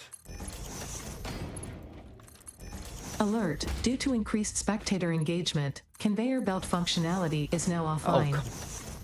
Is that Estimated address day downtime is again? 10 Nope, minutes. that's Zamu. Your inability to optimize is not a bug, it's a feature. Okay. Thank you for your ongoing contributions to fix its entertainment division. The Bardic Doggo says, good morning. Yes, that's a first time chat for him. Vixen, favorite flavor of drinks is blue. That was his comment, huh? But he was a first time chat. That's cool. That's cool. We currently have 83 people watching us. That's pretty Cool. good for a Tuesday at this point. Hopefully we don't have another outage. I guess once again, Starlink experienced a widespread global outage on August 18th, affecting thousands of users across multiple continents, including North America, which is the one we're concerned about because that's where I was, and that's where I was knocked offline. So my apologies for getting knocked offline 10 minutes before I was going to quit anyway, which was the best timing that could have happened. Unlike the power outage that we had in the middle of the Pass It On event. It knocked us out for a week. Yep. Knocked us out for a week. That was a terrible week because I didn't have my friends to talk to. Yeah. And we got a first-time chat from Mike the mechanic. Saying, Okay. yo, yo, yo. Yo-yo. He likes yo-yos? Well, Doc, you should play a 5-minute game of Factory Guesser, seeing as you can't build anything right now. That was a no conveyors thing. I can build stuff. I can keep going. I mean, that's right. It's over here that I have to be. Okay. We're going to cancel that Butterfinger. Doc already got one. Did we have a glitch in the... Yeah, Yeah, we did. I guess we did. A good while ago, yeah. Oh, she says it's Robert Street for her birthday. All right. Are we going to cancel it or are we going to give you a Butterfinger? Well, I already canceled it, but, you know, you can always give me it. No. Hey, Doc, you're building lifts. What are you doing? Conveyor. It's a conveyor lift. It's not a conveyor. Lift. It's, Nope. It's a conveyor lift. It's not a conveyor. Nope. Nope, nope, nope. Oh, fine. Oh, fine. I'll go play somewhere else then. Yeah, as Adversary says, it has the word conveyor in it. Conveyor being the keyword in conveyor lift, says Cafe did. Should we add 10 minutes for that? No. Should not add 10 minutes to that. Zammer says, shame, shame, shame.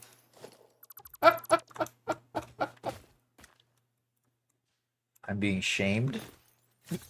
Ah, I'll change those to concrete foundations. I can't because I don't have lifts. I don't have the. Can you show that to me? Because I'm pretty sure you do. Oh, I can do. Yeah. I didn't know I could do that. Yeah. For some reason. Okay. So I can go to the customizer and I can go to materials and I can change these to concrete. I didn't realize that I'm sorry, I forgot that I could do that, I guess. Is the way that should be. We have a first-time viewer who asks, how did you become so knowledgeable about this sort of thing? By playing it a lot. Yeah. That's about all I can say is just by playing it. I kept, you know, if you were there on the 100,000 celebration, for a period of time, we showed my very first video. It was pretty pathetic. It was awful. I was yelling at myself. How in the world can you not know what key to hit? It tells you right on the screen. It's the E key. Please, just hit the E. You know, and I was yelling at myself. I'm going, I was that bad? How did anybody ever start watching me? Really? Come on. Anyway, so that's just the way I got started, and it progressed from there. So how did I get so knowledgeable? Just kept playing it, and I'm fascinated by the game. I love the game, and just can't get enough of it. I've already worn Robert out. He loves the game to a point. He says, I'm ready to move on, Doc. Let's move on to another game. And so he constantly begs me to move on to another game. Yeah. And I say, Lexi says, we love to see you suffer. Speaking of... So watching your old video was a lot of fun. Yeah. Oh, man. That was suffering. That was suffering. Okay. Warning, sedentary pioneers risk decreased output. Begin stretching sequence. Okay. I gotta stretch again, I guess.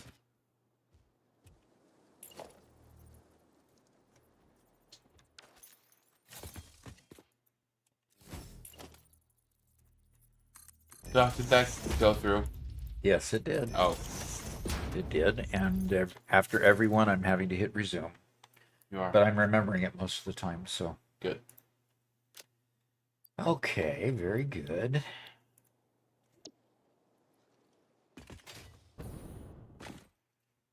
How much longer do I have on the conveyors? Because At least 8 more minutes. the timer goes away when somebody else does something. You know, Okay. I will write that on the list of bug those fixes. bug fixes. Yeah. Yeah, we need the timer to stay there. I mean, there's slugs all over these walls. One there, one there, one there. So Brendan Burchett has an interesting question. Burchett. Okay. And I'm going to rephrase it slightly. When you have enough fluids to completely max out a Mark 1 pipe, do you stick with a Mark 1 pipe, or do you like to upgrade it if possible, give a little bit of extra space? Oh, I upgraded if possible. Yes. Yes. In fact, when you, like for example, I've got just enough production to feed 12 refineries here with 4 oil mines, 2 normal and 2 impure.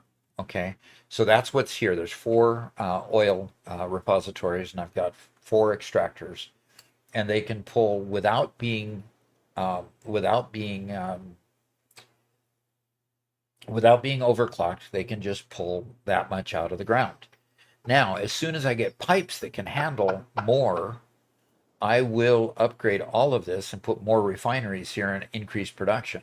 But I really can't increase production yet because I've got 360 coming out of the ground, and I have to create a 2-sided manifold in order to make sure that all these get fed properly, which I did with the extractor in the back, goes in the back side of it. The extractor in the far side of this goes into the back and around to come to the other side. And these 3 refineries here, extractors here, one there, and one there, pull into the front side, and that'll keep that line full. But the minute I can upgrade these pipes, I know that I can increase the production in all of these here. So I can overclock these, I can overclock the refineries, and increase the entire production of this whole facility. But the limiter is the pipe. So yes, I'm going to upgrade the pipe as soon as I get Mark II pipes. So Fix-It Headquarters has been notified of the viewer's interference with saving the day. Oh, thank you. Let the man work protocol engaged. Thank you. Okay. Adrastea says, a minister, a priest, and a rabbit walk into a clinic to donate And a blood. rabbit, it's not a rabbi? And a rabbit. The nurse says, thanks for coming in. Do any of you know your blood type?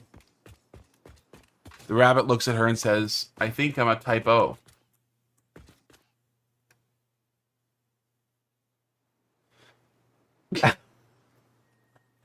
Okay.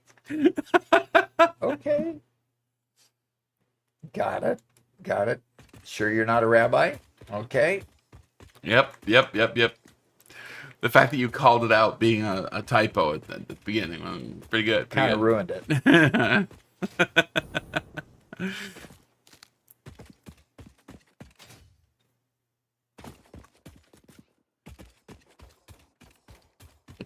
So Christoph Milowski asked, when building railways, do you aim to align the stations with the global grid? Yes.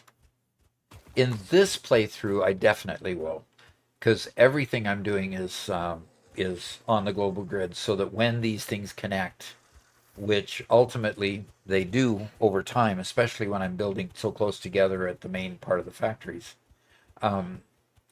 when they connect, that means I can just, connect up the 2 sets of platforms. And one example here is when I started building this platform underneath this refinery here, this extractor here, I built it on the grid so that when I made these under these extractors, this one, that one, and the one on the other side of these refineries, it all connected up really neat and nice. So, yeah, try to build everything on the global grid just so that it's convenient later to connect up the places and factories. All right, I've got to get power to this stuff here so it'll start cranking out something. Oh, okay. And in order to do that, I've got to start getting power towers brought in. So I'm going to hop on my trusty steed here, and I'm going to see what the fuel situation is. So a little bit ago, Tanatachi asked if you are planning to do a Doc University video on hard drives and unlocks through different tiers and phases. That is a complex subject that's a little bit more than a short. So Doc University is the good target for that.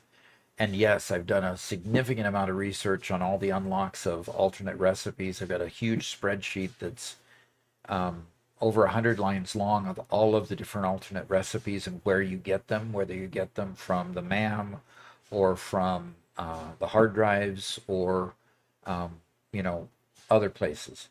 I can't remember where the other place is. I think there's a third place that you can get those. So yes, I do plan on doing a Doc University episode on that. And Megalith is here saying hi, hi, hi.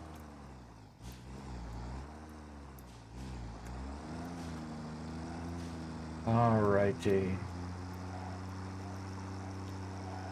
I'm gonna get you this time. Did he stay down? No. He's a resilient guy. You gotta get some good speed to take him down. Well, he's pretty hardy. Gonna have to leave him alone, leave him be for the time being.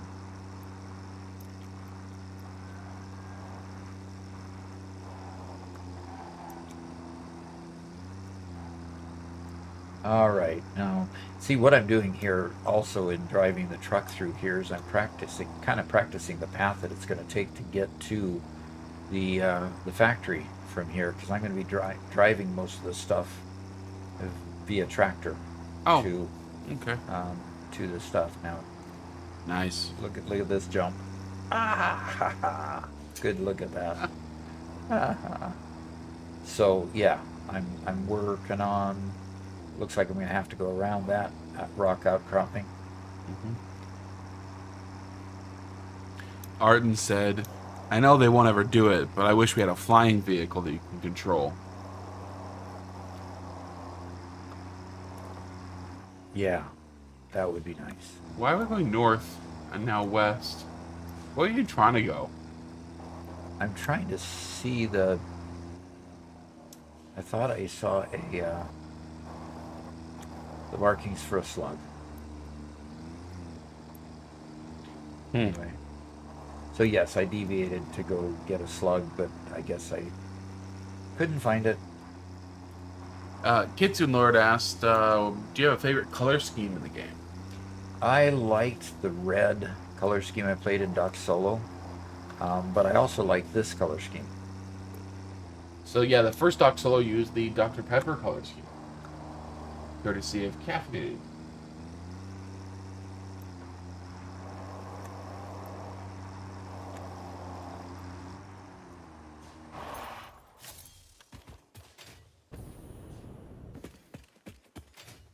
So that was the Dr. Pepper one.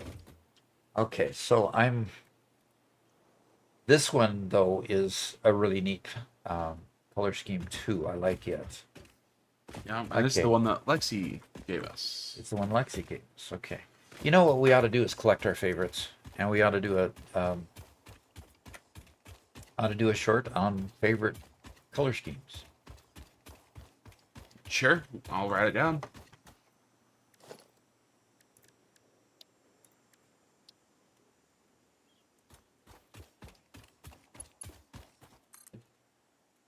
And as always, if anybody has a particular subject that you don't think we've covered yet, or that you just like a little more help on, please feel free to mention it, and we will work on it.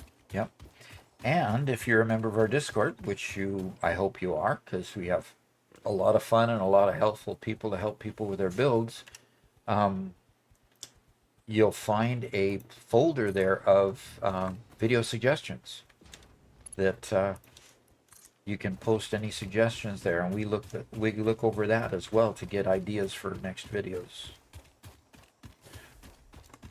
Uh-oh. So the Discord, Robert just posted the Discord. Uh-oh, what? Discord's now filled with people doing GeoGuessr. Oh no, really? Yep. Okay.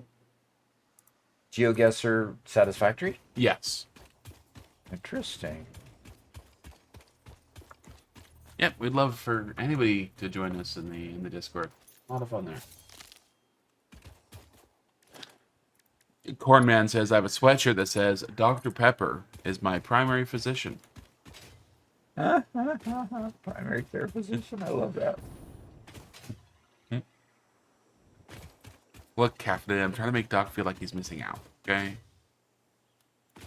Missing out on.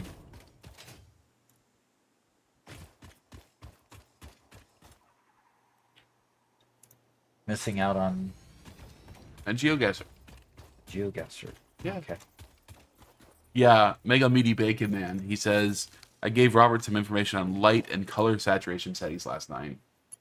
I left for dinner and I came back to 68 messages from Mega Meaty Bacon Man.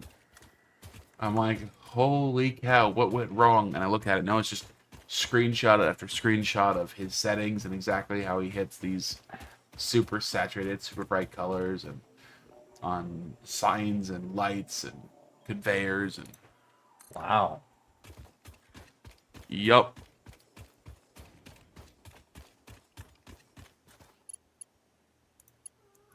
Okay. Let's see if we can put one on top of that.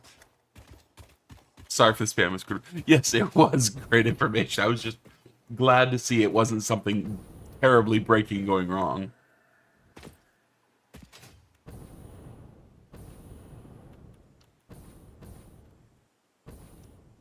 So Fioxin has a question. Don't tell me the surface is too uneven up here. Come on. There we go. Fioxin asks, what are the geysers for? What are geysers for? Yeah, he's still on coal power at this point. Okay. Geothermal power, just as Zamru says, you can put geothermal, what do they call them? I can't remember what they're called on. Geothermal power plants on those. Mm-hmm.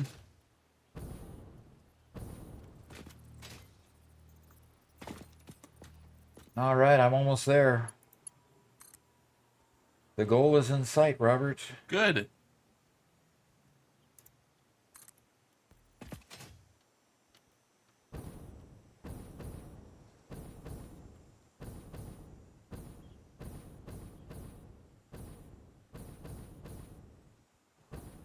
Gotta pollute more first, though, I guess, says Fioxin.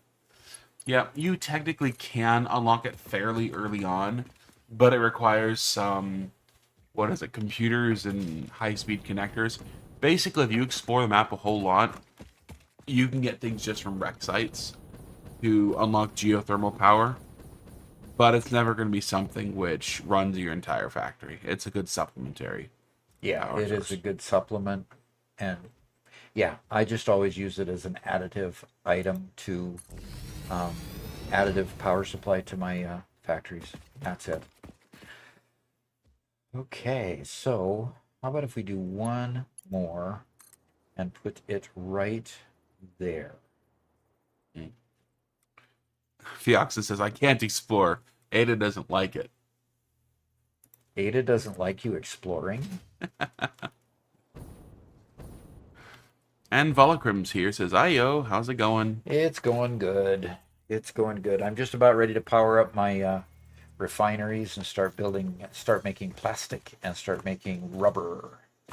Plastic and rubber. And P Pro's first time chat here says, hi. Hi. He says, hi, I'm new here. Good. I love to new have you. people. Not less than the old people, but I love new people too. So I don't want you to feel like you're less loved because you've been here a while. Please stay a long time. Cornman says, hi, new here. I'm Cornman. Very on brand, Cornman. Thank you. So Tenitachi wants to see a short on events like Fixmas. Oh dear. Because it can get confusing when fixments happens and you didn't expect it on your save. Yeah, no kidding. Sure. That can get to be quite confusing. Yes.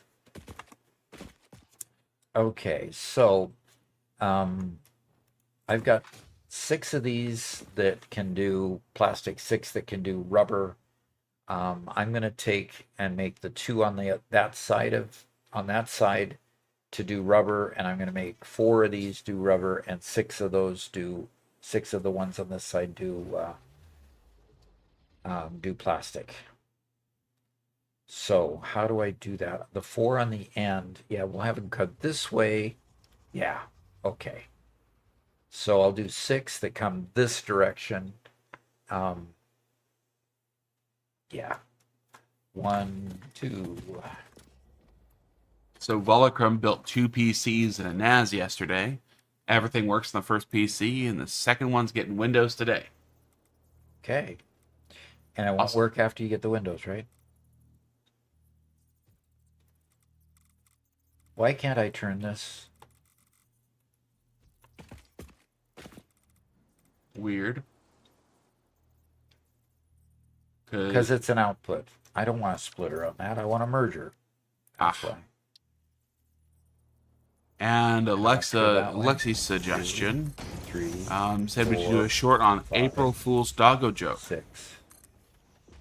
I don't know the April Fool's Doggo joke.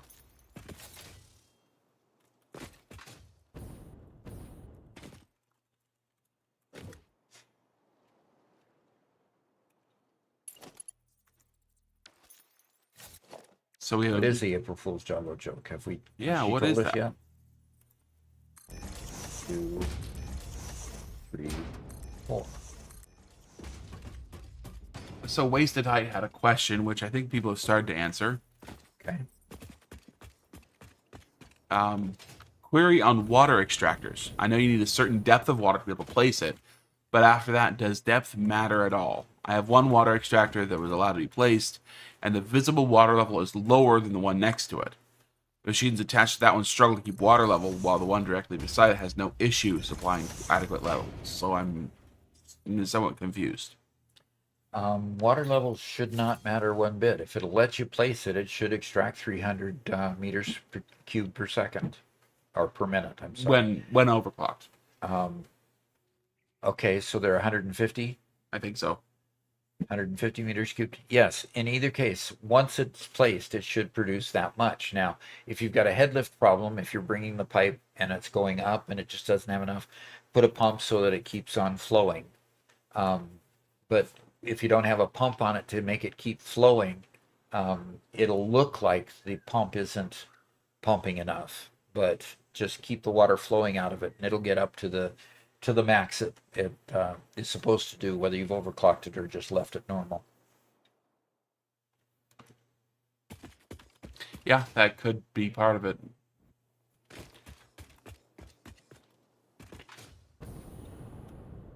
So apparently the it triples the height or the size of the doggos on April 1st.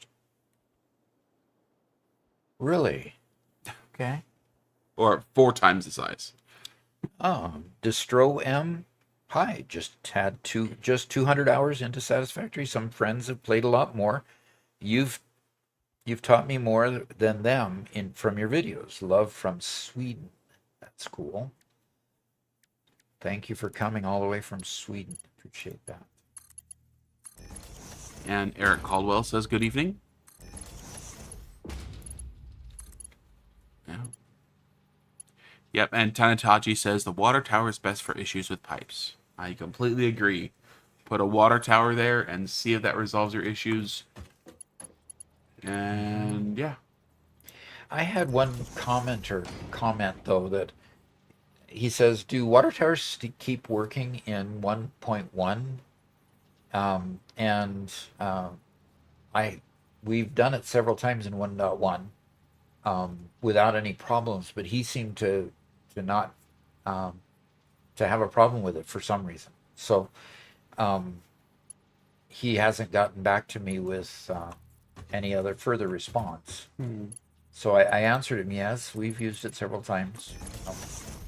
So one thing that's been a uncommon issue, a fairly rare issue with pipes that I've had to sometimes rebuild because of it. When you have a section of pipe you put a junction on, the game has to split the pipe into multiple sections. And sometimes when it splits it into multiple sections, it creates like a single thin slice of one inside that causes some glitching with extra sloshing, and so the thing, it basically chokes off the supply.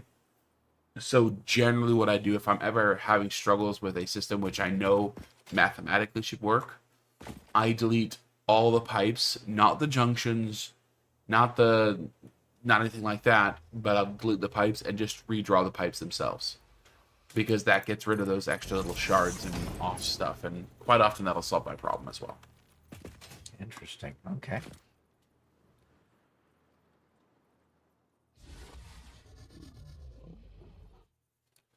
And Bacon says, that's why I like the indicators on pipes. You can see where it's not working.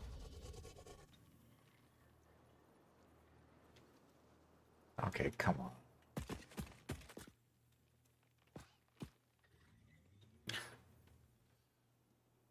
Yeah. Okay, a lot of people don't like pipes. Gologram says, pipes for the devil. Cornman says, pipes are annoying to deal with. And Zammer says, I still feel like I don't understand pipes in the slightest. Yeah. Yeah, they're... Pipes are difficult, and frankly, they didn't put pipes in until a much later release. You know, in the pre-release versions. So I think they still have a little bit of work to do to get it to where it seems like it's working correctly. Well, you know, we'll see what they do with them.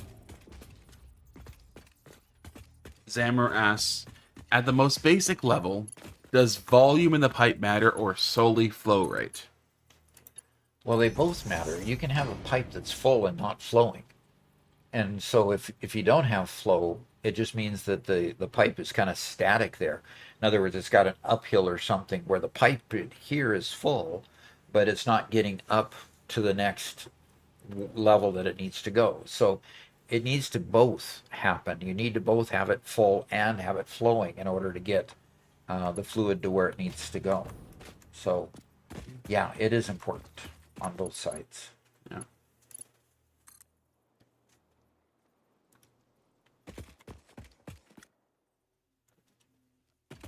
And Archon says, they tried to make fluid dynamics a bit too realistic, in my opinion.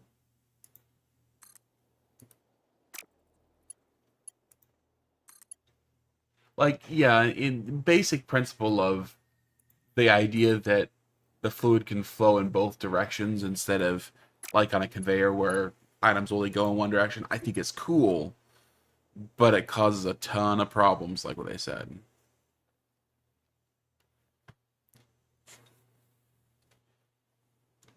And both Sobus and Blue Flare, we have some more first-time chats on the subject of difficulties with pipes. Sobus says pumps can also have that issue, though I've come across that less than junctions, of them creating these extra little pieces of pipe that don't quite fit properly. Yeah, I think pipes cause a lot of angst with a lot of players. Yeah. That can just be safely stated as a fact, I'm sure. And Blue Flare says, hello, I believe pipe junctions have a priority split function that isn't really explained. They have a priority split function when it comes to a vertical junction, because it obeys gravity. So, as long as you're moving actually fluids and not fluids and not gases. Oh, yeah. Because then gases work differently from that. Yeah, absolutely. Yep. Okay, looks like I've got everything connected to conveyors, so we ought to be able to start outputting. Now I just need to output the fluids. So Volcrum says, as a fluid engineer, they've made fluids not realistic enough for it to be fun. But at the same time, too realistic to be annoying. Yeah. So, which do you want? Which do you get? You know? Yeah. Oh.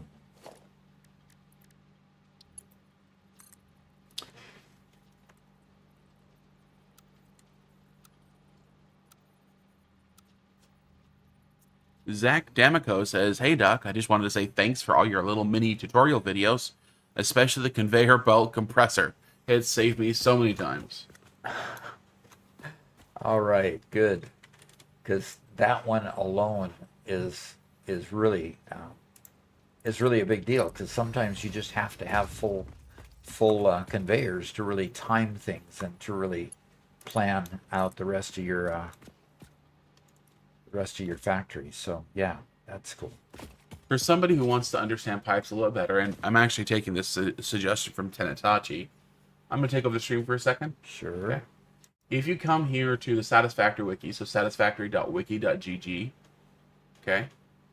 If you go to the pipelines page, okay? And at the bottom, somebody created a really good resource that's available. If you scroll down to the bottom, see also the Fix-It Inc. plumbing manual, okay? It's a downloadable PDF, and if you haven't really dealt with pipes, this thing takes it's a dense read. But this is the pipeline manual, and I strongly suggest you read through this. It gives some really good overviews. It's only 18 pages long, but it's a dense overview of exactly how things work, how to read the dials, how they should be, how they're full, basic pipe knowledge. It even gives you some good diagrams of different ways to lay out your pipes. You notice like this sort of thing is used all the time when you first start your coal generators, where you want the 3x8 split. Hey, you want to do a bit of a loop there or keep things separate. Anyway, a lot of different good pieces. Doc and I started to venture into some of these later advanced piping stuff for a couple of our shorts, but we still haven't finished going through this and picking up the last few tips. Yeah, and here's like the water tower. So strongly recommend the pipeline manual if you want a technical read. And it's dense in the respect that it's technical. It's not dense in the respect that it's, how do you say it?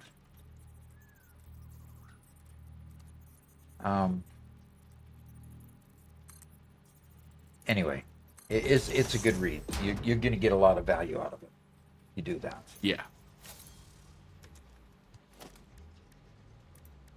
So Wasted Height said he booted up the game, removed and replaced the pipes from the wonky extractor, and now everything's flowing fine. So it was just one of those junction bugs. Interesting. Well, cool. Glad it got fixed.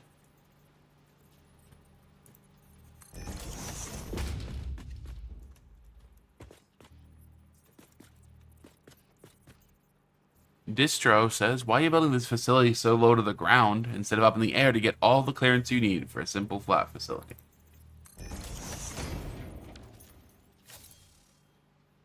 Well, the part of the reason was that I wanted the extractors to be on the ground, and I wanted them to be on a foundation.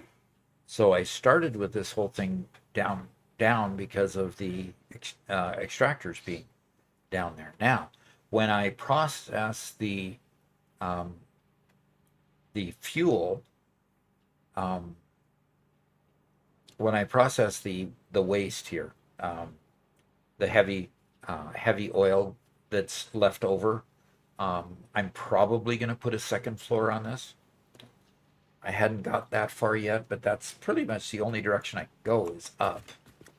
So, good point. Good point. Mm-hmm.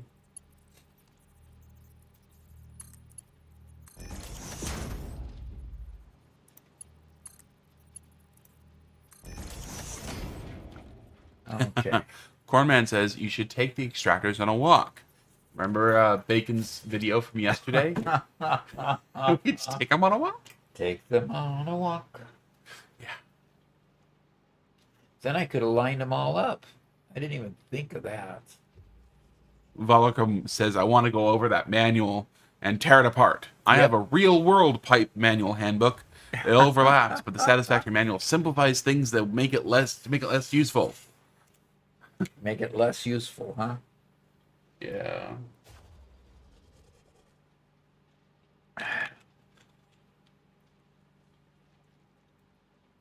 Okay. So Eric B makes a comment there. He says, at some point I'll have to go check out all the information available. As frustrating as it can be, I've enjoyed figuring things out as I go for my first playthrough. Yeah. That first playthrough is really a challenge. And when you start to get it, it gets kind of fun. Okay, well. I've got a mess here. I've got the outport coming clear over here. And that's the one that would have to go up and over to build the next floor. Let's go power these things up and get things started. They'll Bacon at least says go as long as they'll at least go as long as they will fill up. But anyway, go ahead, Robert. Bacon says do away with pumps altogether. Just place the extractors high in the sky and let gravity pull the floating water pump out of thin air. Out of thin air. Okay. Yeah. Uh-huh.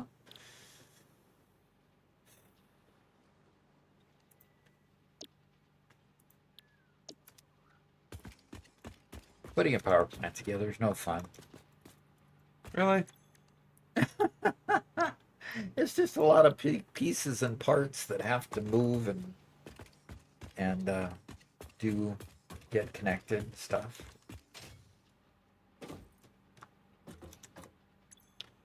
And that's 3.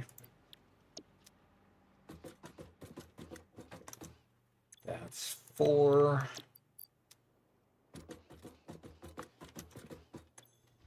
5.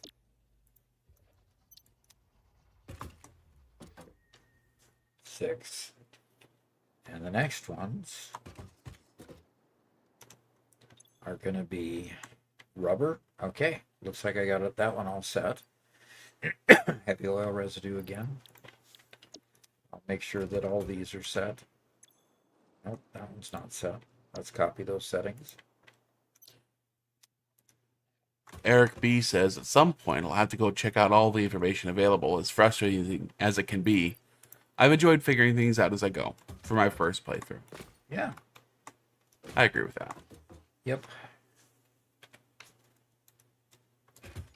Volocrum says you should just build a water tower and a pressure junction array. A pressure junction array. Now, what would that be? I haven't heard describing? that one before. What would that be describing?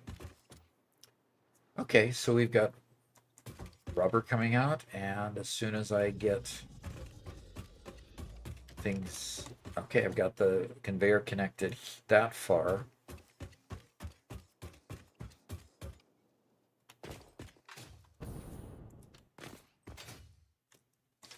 Felixson says, I'm very curious. Who is the narrator here? You guys playing together, or is it family business?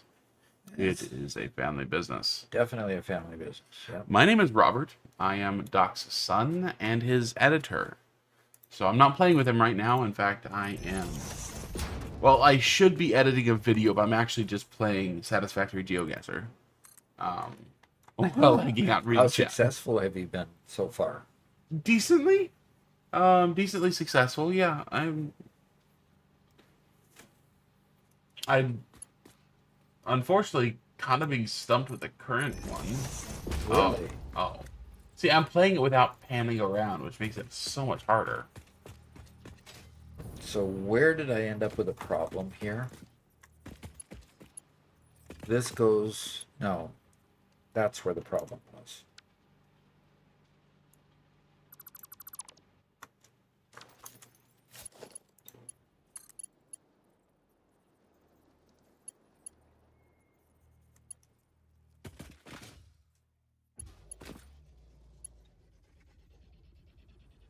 I'm going to have to delete every doggone one because it went the wrong way. Caffeinated says, Robert's lollygagging during the stream as per usual. Yeah. Lollygagging, he calls it. Uh-huh. Savalcrum says, yeah, the pressure junction array, as it sounds, takes pressure and spreads it out over a bunch of pipes fed by the pumps. Okay. Cool. No, the hard part with editing a video while we're on stream is just the fact that I can't have my headset on so I can listen to Doc talking while ignoring Doc talking, you know. Yeah, because when you're editing, you have to ignore my talking on stream, and Yeah. so. Okay, transport. All right, I'm gonna put a truck station. Need a truck station. Tanatachi says that you forgot to stretch. Did I? I'm not sure, but Tanatachi believes so. You wouldn't want Ada to be mad at you. Are you sure I don't want Ada to be mad at me? Well, she might leave you behind again.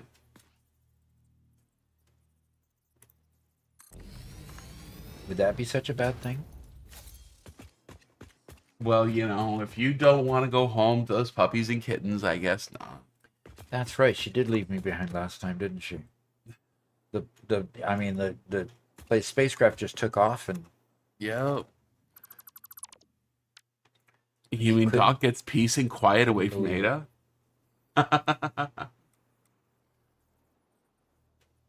would like it if I could.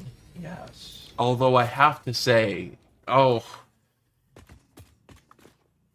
is it spoilers or is it not? Is it a spoiler or is it not? What? Okay. I'm getting the impression that Ada's getting corrupted by the alien voice. Okay? Okay. If you have to ask that question, it's a spoiler. Yeah. I'm getting the impression that Ada gets corrupted by the voice.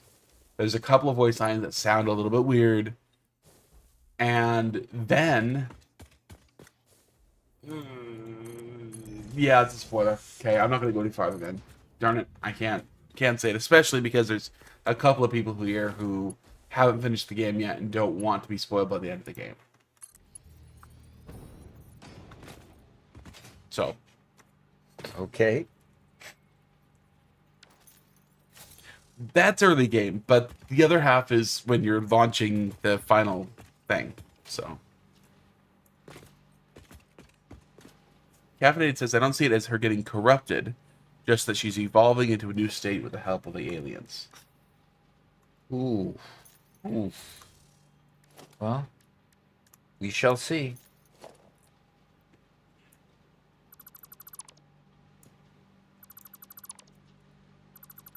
There's a particular line. Let me see if I can find it here real quick.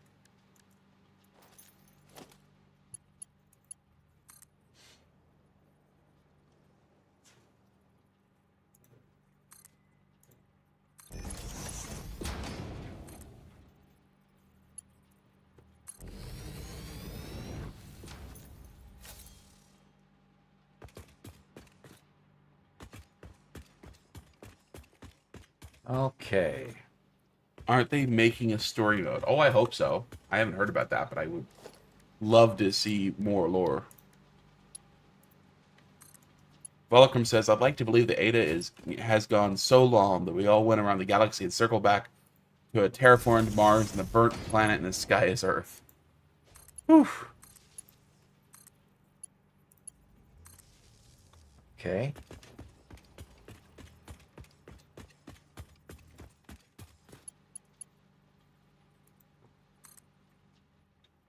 The burnt planet in the sky is Earth. I hope not. That means all the kittens and puppies cannot be saved. Because there are no kittens and puppies left to save. That would be an awful thing. Uh-huh. I mean, before we save the humans, we've got to save all the kittens and puppies.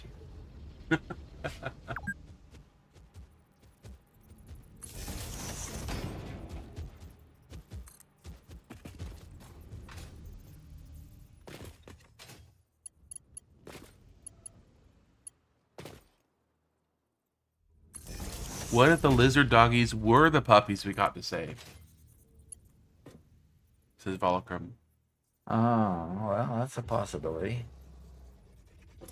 Tanatachi says, I'm currently in the middle of my mega factory using factory carts to transport materials to the station.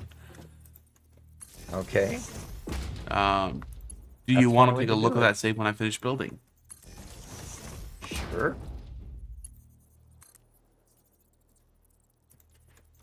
So, first, Tanatachi, make sure you submit screenshots to the Discord where Doc will review those live on stream. Yeah. Next month, we have Whitestone Industries factory lined up, and we're gonna take a look at that on stream. And he says, "How's it going, Doc and Robert?" And I did pretty good. It's going pretty good. I'm looking forward to continuing this build, and it looks like I might actually get these refineries up and running.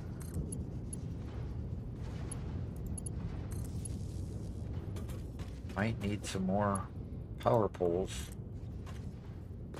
So I need to make sure that I get all these up and running.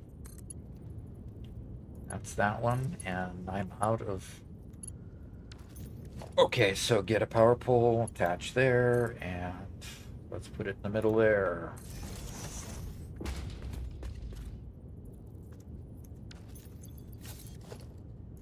Okay. And there, and we have liftoff. Okay, the refineries are now all powered. And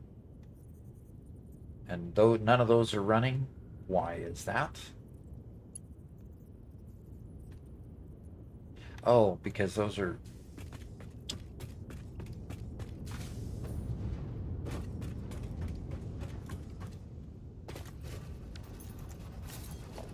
Power pole. Put it back here.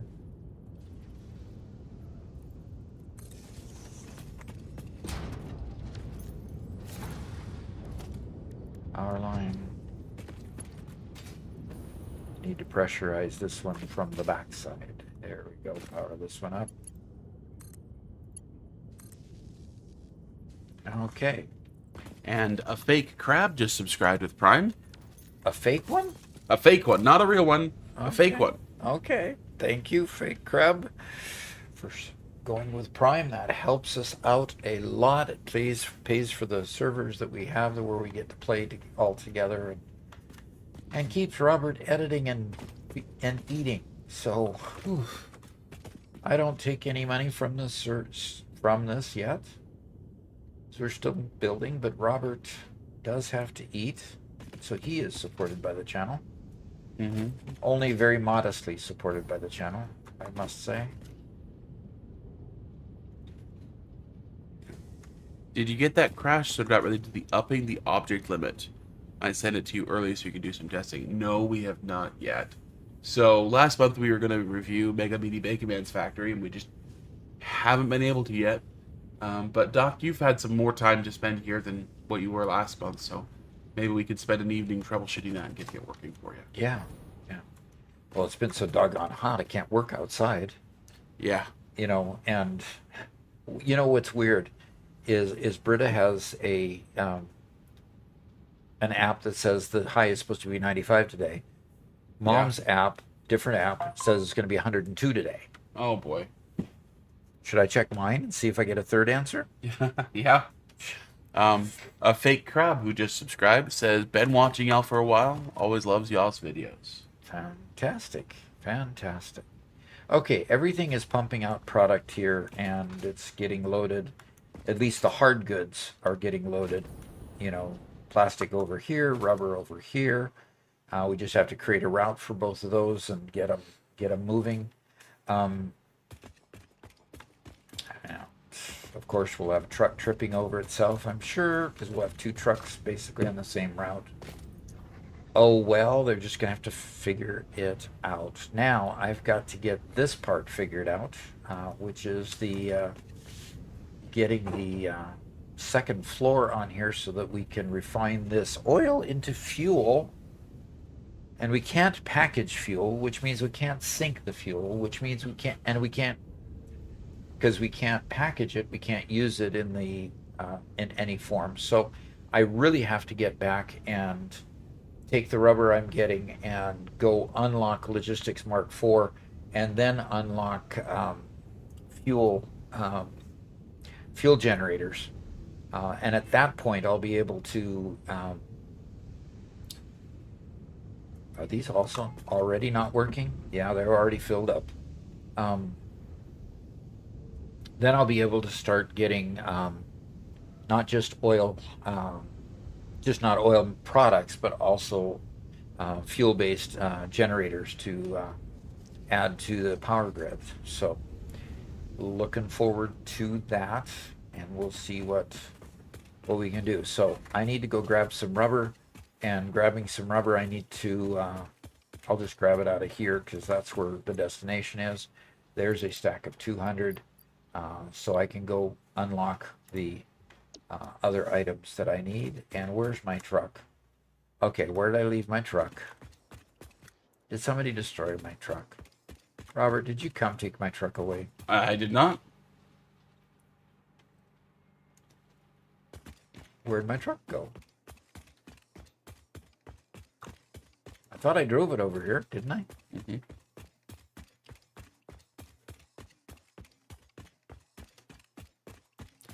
Okay. Yes, Nick.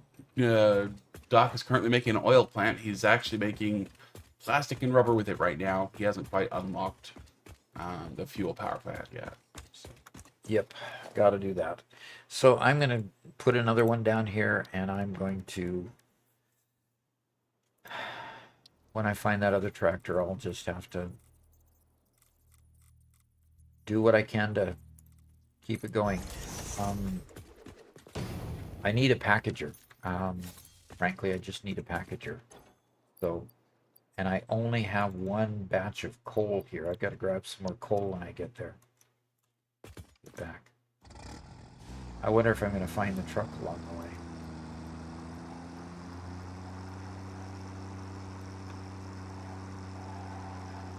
And I've got to finish my little bit of roadway here.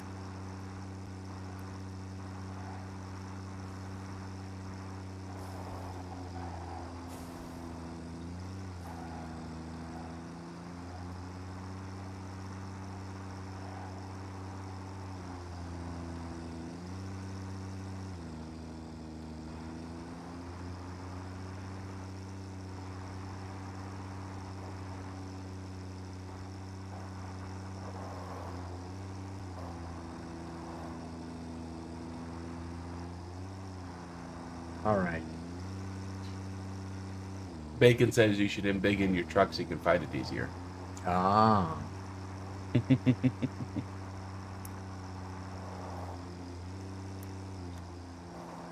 Embiggen, he calls it, huh? Increase the size of my truck. Panatachi says, Doc, you did your throughput video on trains, but I have a question.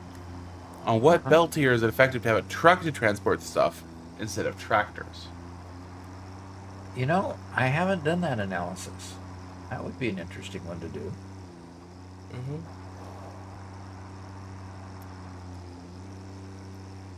And Tenatachi says, so Doc, you reached 100,000 subs. Will you do an unboxing for your YouTube button with Robert? Absolutely. It's going to be done online. Absolutely. You guys made it happen for us, so we're going to make sure... Oh, get out of there. We're going to make sure that we let you enjoy the unboxing as well. So, Whitestone says, Doc, using tractors? I'm thoroughly shocked. why are you thoroughly shocked? You didn't watch my release 1.0 video, the Gigafactory he's one? being sarcastic. Oh, he is. Huh? I He'd guess. have to be, right? Yeah, I guess so. And he sucked me in on that one again. Golly.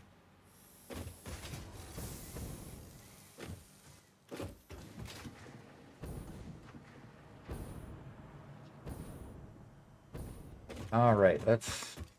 Now, I probably don't have everything I need yet. No, I don't.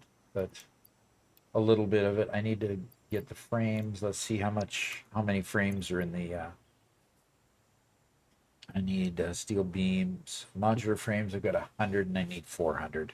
Donald Grimm Might as asks, well is go get Garrett doing okay? I haven't heard from him since the jerky incident. He died. Yeah, we just didn't announce it. He died from heat induced exposure to certain spicy foods. No, he's doing fine, I think. So, Oh, you know what I'm going to do? what are you gonna do? I'm going to cut out. I'm going to get that short, or I'm going to get that clip. I'm going to cut out a couple of seconds of Garrett saying, of Garrett saying, him good reacting, and then we'll put that as a reaction meme on the channel.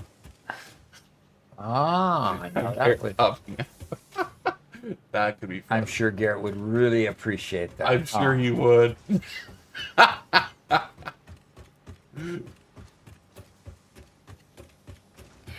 Yep, make it an emote. For those who don't know, Gonogrim sent a package of very spicy jerky for us. And Garrett partook of quite a quantity and had to run out of here to drink lots of milk. Yeah, he says, I've got a gallon of milk waiting for me. And he exited. That was funny. All right. You know, what is irritating about me is there when I have it in place, it's gonna go out and then it's gonna come in. I click. And this time it didn't work. Usually it flips the other one the opposite direction for some odd reason. Uh-huh. And then you got to make sure that when you click the second click that you've made sure you direct the top part of that correctly. So I'm going to grab a stack and I need to go down and get frames. So far, all of our text-to-speech options, and again, we have not got them working on YouTube yet because my list is a mile long of things to do. But so far, they're only for channel points, which are free on Twitch. But there's an option to make some that cost bits, which are, actual money. The question is, Doc, what would it take in actual money and bits to make you eat some of that ghost pepper? No, nothing. I would not do it. I value my health too much. Your health, it's not going to damage your health.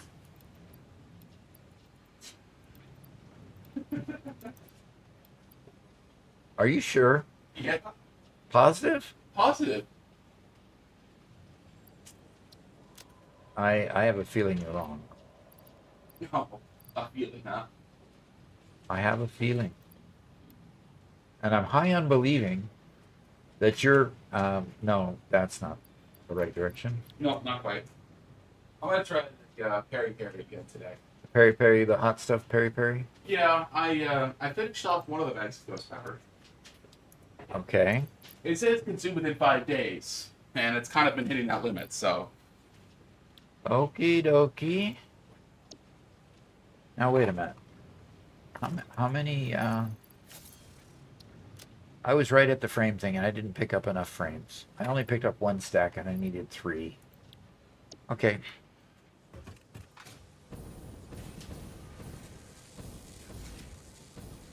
And we have a first-time chat from Ramita, who says, "Hey, Doc. Hi. I'm a mechatronical engineer from Mexico. What? I just want to say I enjoy your streams and keep it up. Cheers." A mechatronical. Is that?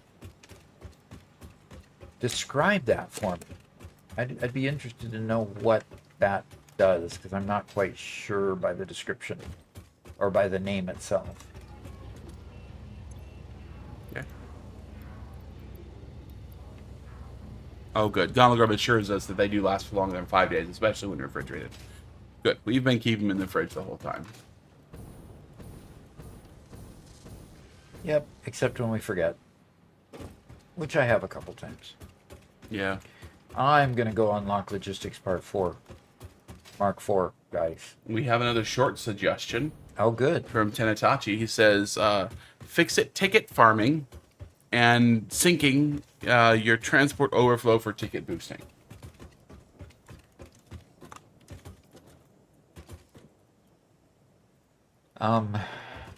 Sure.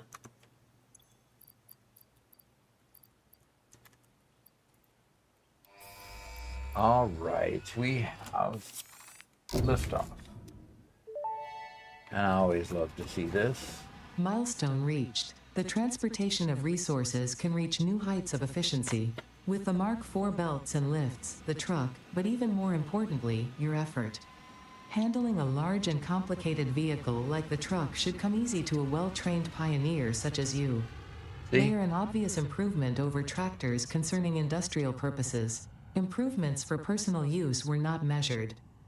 See, Ada says that I am expert at driving these vehicles. So there's where my license comes from. Ada approves. To the person that questioned my driving skills,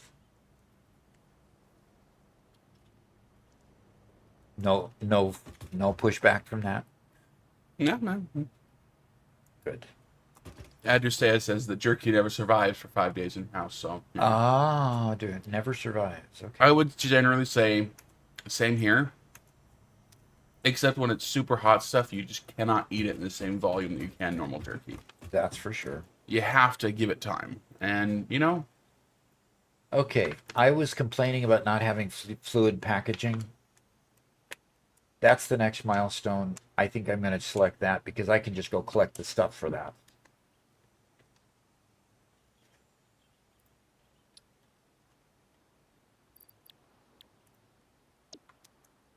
Now, as far as beams go, I can just grab all the beams straight from the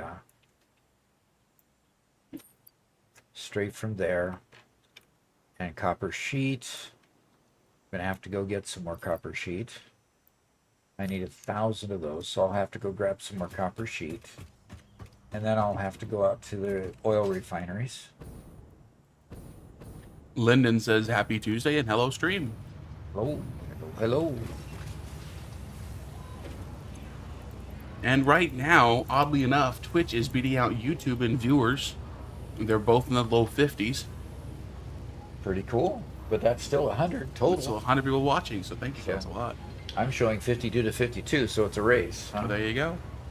CJ says, hey guys, embarrassing to ask, how do I get my coal generators to sustain the water extractors? My biomass burners run out of fuel, my generators go down. Okay. Okay, let's unpack the whole statement there. Embarrassing to ask, how do I get my coal generators to sustain my water extractors? Okay, basically your water extractors are about a 3-to-8 ratio. Your water extractors, as long as they're doing full capacity and not having to go uphill a lot, and if they do have to go uphill, just put some pumps on them. But those water extractors, 3 of them should keep 8 coal generators active 100% of the time. At that point in time, then you need to look at your production of coal. Now, with 3 water extractors, 2 of them will fill up a pipe. So the line of pipe that you take from your first coal generator to your last coal generator, that line of pipe has to have two of those pumps come in, one on the one end, one on the other end, and hopefully one in the middle. And if you have your extractors feeding your pipe in that manner, the pipe will stay full and service all of your coal generators. It won't stay full if you have all of your generators coming into the one end of it, because it'll only move 300 meters cubed per minute through a pipe, and your coal generators at 8 of them will require more than 300, and your water extractors are pulling more than 300 as a combination. So you've got to intersperse where they're joining the pipe, and if you do that, your pipe will stay full and keep all your coal generators happy. Okay? But yeah, you definitely have to have enough power outside it to keep the water extractors going and the miner going for long enough for the whole loop to become stable. Once you do that, you're good.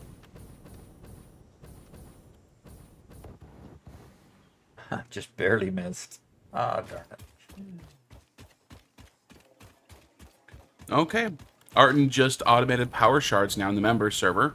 Oh, wow. So now we have unlimited shardage. Very cool. Freighter reentry.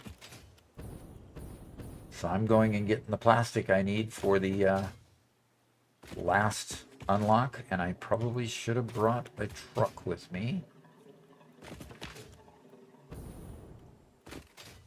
I had parked the truck over here, I believe.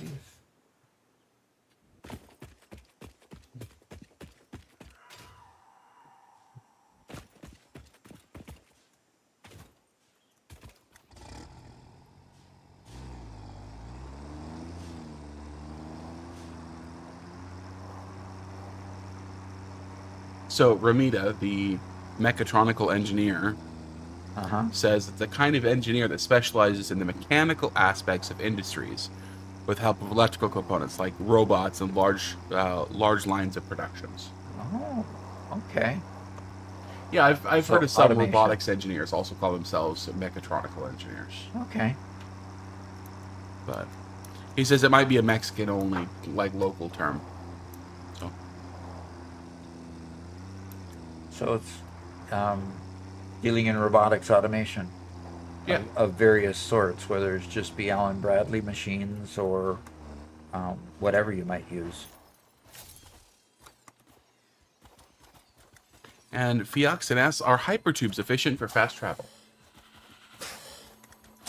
Are hypertubes efficient for fast travel? Yes, very much so.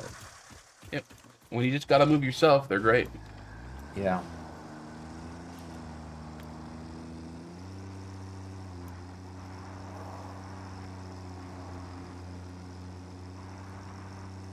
I think when I bring my trucks in or out, I'm gonna try to stay to the right of those power towers each direction.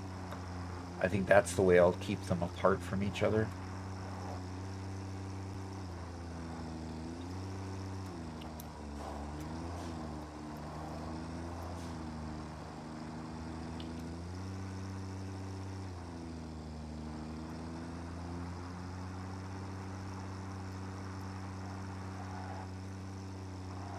You know, Doc, I keep on meaning to. We need to connect with the cattle ranchers near here and figure out where they sell their meat.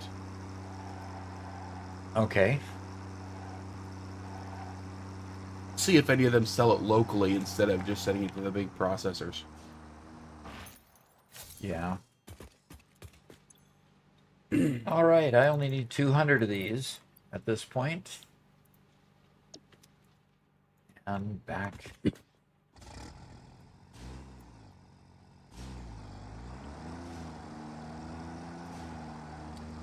And back to... I'm going to check out Oh my. the route. Oh my, what? What? What's going on? Oh, somebody made a significant comment. Whitestone Industries played GeoGuessr. Yeah? Perfect score. Oh, gee. He Well, says, I may have played this game too much. I may have played this game too much. Okay. So what do they do? Give you a map of the Satisfactory world, and you have to put your pin on the map as to where you think it is. Yeah. So, you know, depending how you play the game, you can just take it from a screenshot, or you can actually, like, pan around and move around. You know, you can't move, but you can pan around and look. You know, look at all angles. And being able to pan around and look makes it fairly easy to get close. Okay. But to actually hit a perfect score, that's pretty cool.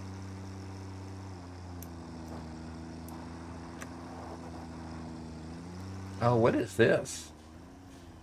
What is this? Uh-huh.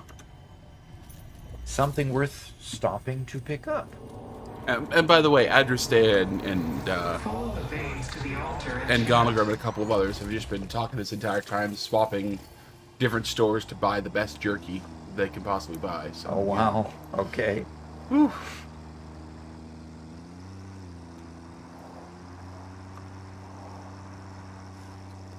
And like Sam says, you can pan around. I didn't know that. So you got a perfect score with no panning.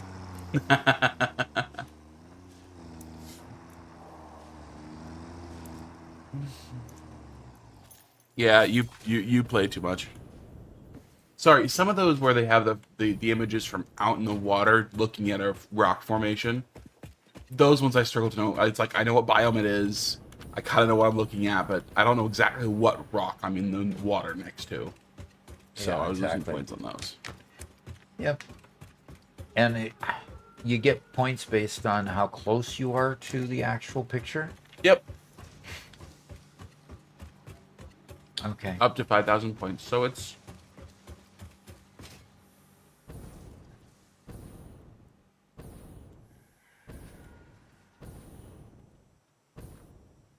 All right. I am ready to unlock the next one. And then it's fuel power next after this. nice. So I got fluid packaging, which I think I'm going to do and package. I'm just going to package the resources over there and pull them in closer to my plant and put the oil power plant close by. So let's do this.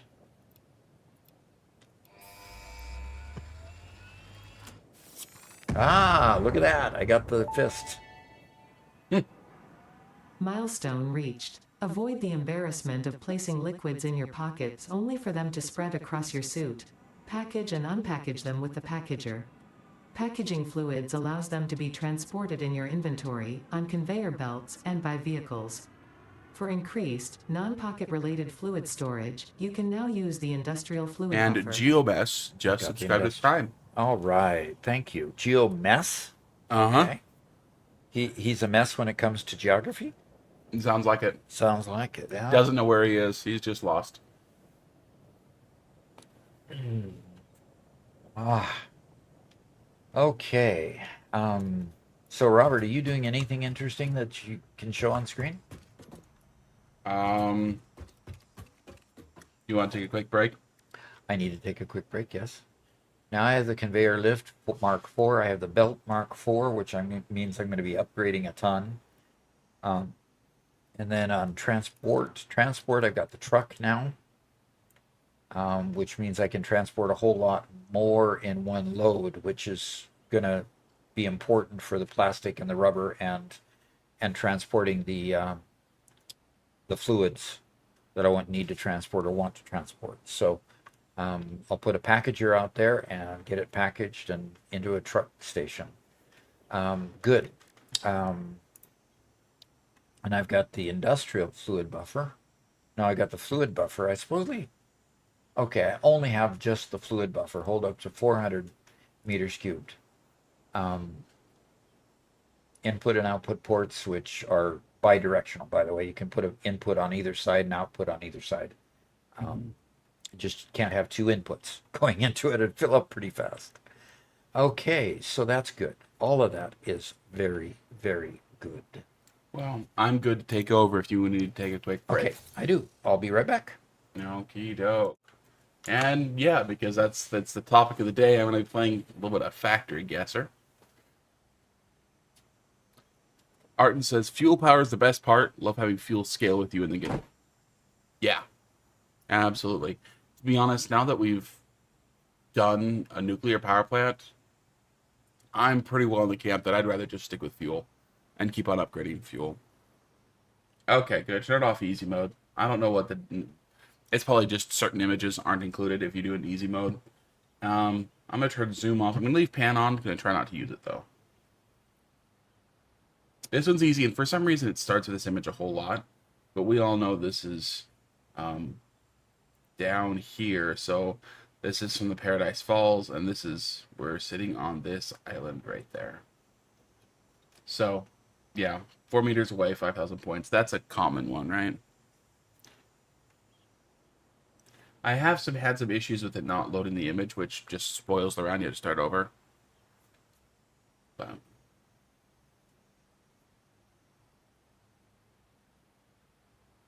Jake Ducey said, once I did rocket fuel, never went back to nuclear power. Yeah.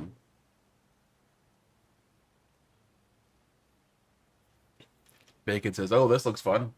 Yeah. Okay. Interesting. See some water, rock formation. This is definitely saying desert over here. I'm guessing it's somewhere along this river. But it's kind of spotty. It does have some bridges, which could easily be any of these. And Debunky's here. You know what? I think it's actually this. I think that's these two bridges are. So the question is, we're not on that side. We're definitely on this side.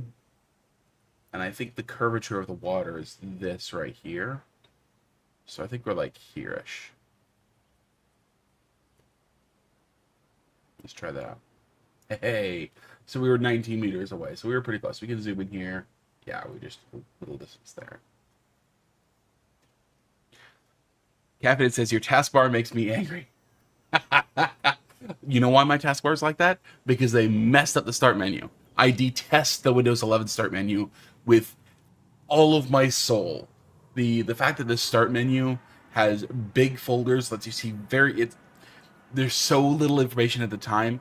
I don't know what programs are on my computer anymore because of the way the new start menu is. It's like you have to know what you're looking for to find anything. Oh, it makes me so mad. For as janky as the old Windows 95 style was, that was the best start menu in all of Windows, period. Everything was in a folder, everything was organized, and you could reorganize it, you could show all the oh my gosh. Sorry. I'm ranting again. Debunky asks, is this GeoGuessr Satisfactory? Where can I play this? This is GeoGuessr Satisfactory at lemitech.de/factoryguesser. Muted myself. What? Muted. Oh. Hopefully I'm back. We're barely back. We're kind of dropping a little bit of frames. Okay. Anyway, here. Oh, this one's a little bit harder. Big body of water. It's the kind of desert for out here, but with a big body of water. It's too big for either of these lakes. Weird. I actually don't recognize this. I'm betting you. Oh, we just have a weird angle at this. So this right here, I think, is this that we're seeing. So to have it on the left, I think we're looking across the lake this direction. Right? So I think we're somewhere like right there. Maybe a little bit closer. Oh yeah, we're right on the water's edge, obviously. So I think we're right there. Tell us how you really feel, says Scorpio. Yeah. Use the turn back program on your PC to turn back to Windows 10 or 7. Yeah. As much as I hate the way they did the start menu, there are things like Windows Explorer that are so much better. There are things that are really nice about it. That like, yeah, I'm going to guess right there. I'm pretty confident. Yeah, 37 meters away. Yeah, I just wasn't close enough to the shore. Address says, I still remember the Windows 2000 launch party back then. I was in the computer selling business, was actually invited to our local party.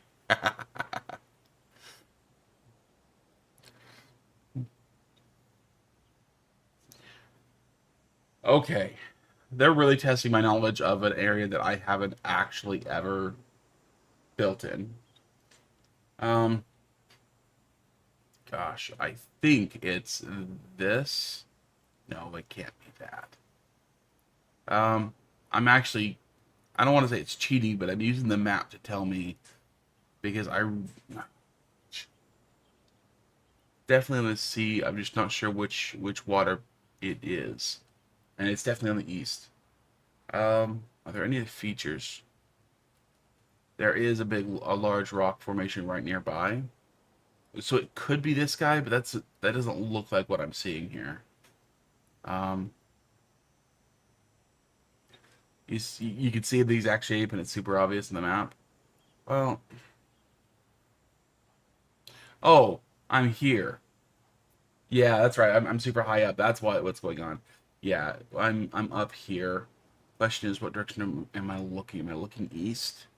I think I'm seeing that, so that would put me here, but I don't know how good of a shoreline I have here.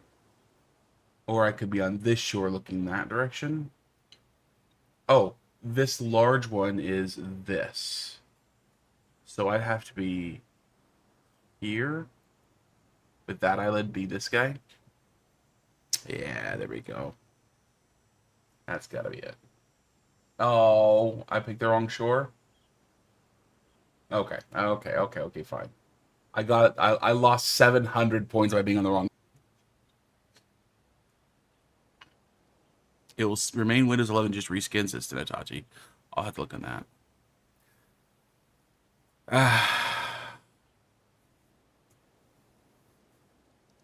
I'm sad. I was really hoping that I'd have a perfect score on stream. No. No. On the final score, on the final game. So this has been happening a bit. When it can't load the file, the game's just over. So I can load the image, and we would have been perfect at this. So, shucks, it's busted.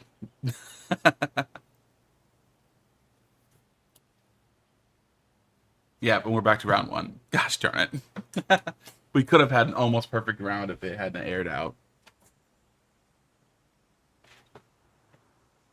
Hey, Doc.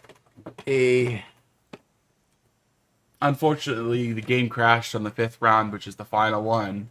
Uh-oh. So, I wasn't able to finish it.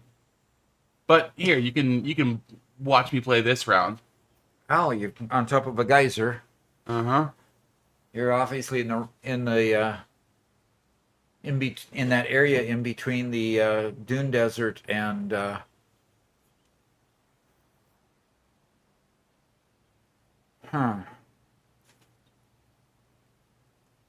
I am definitely not the Rainbow to Satisfactory, absolutely. Alrighty. Well, let's definitely to the left of the dune desert.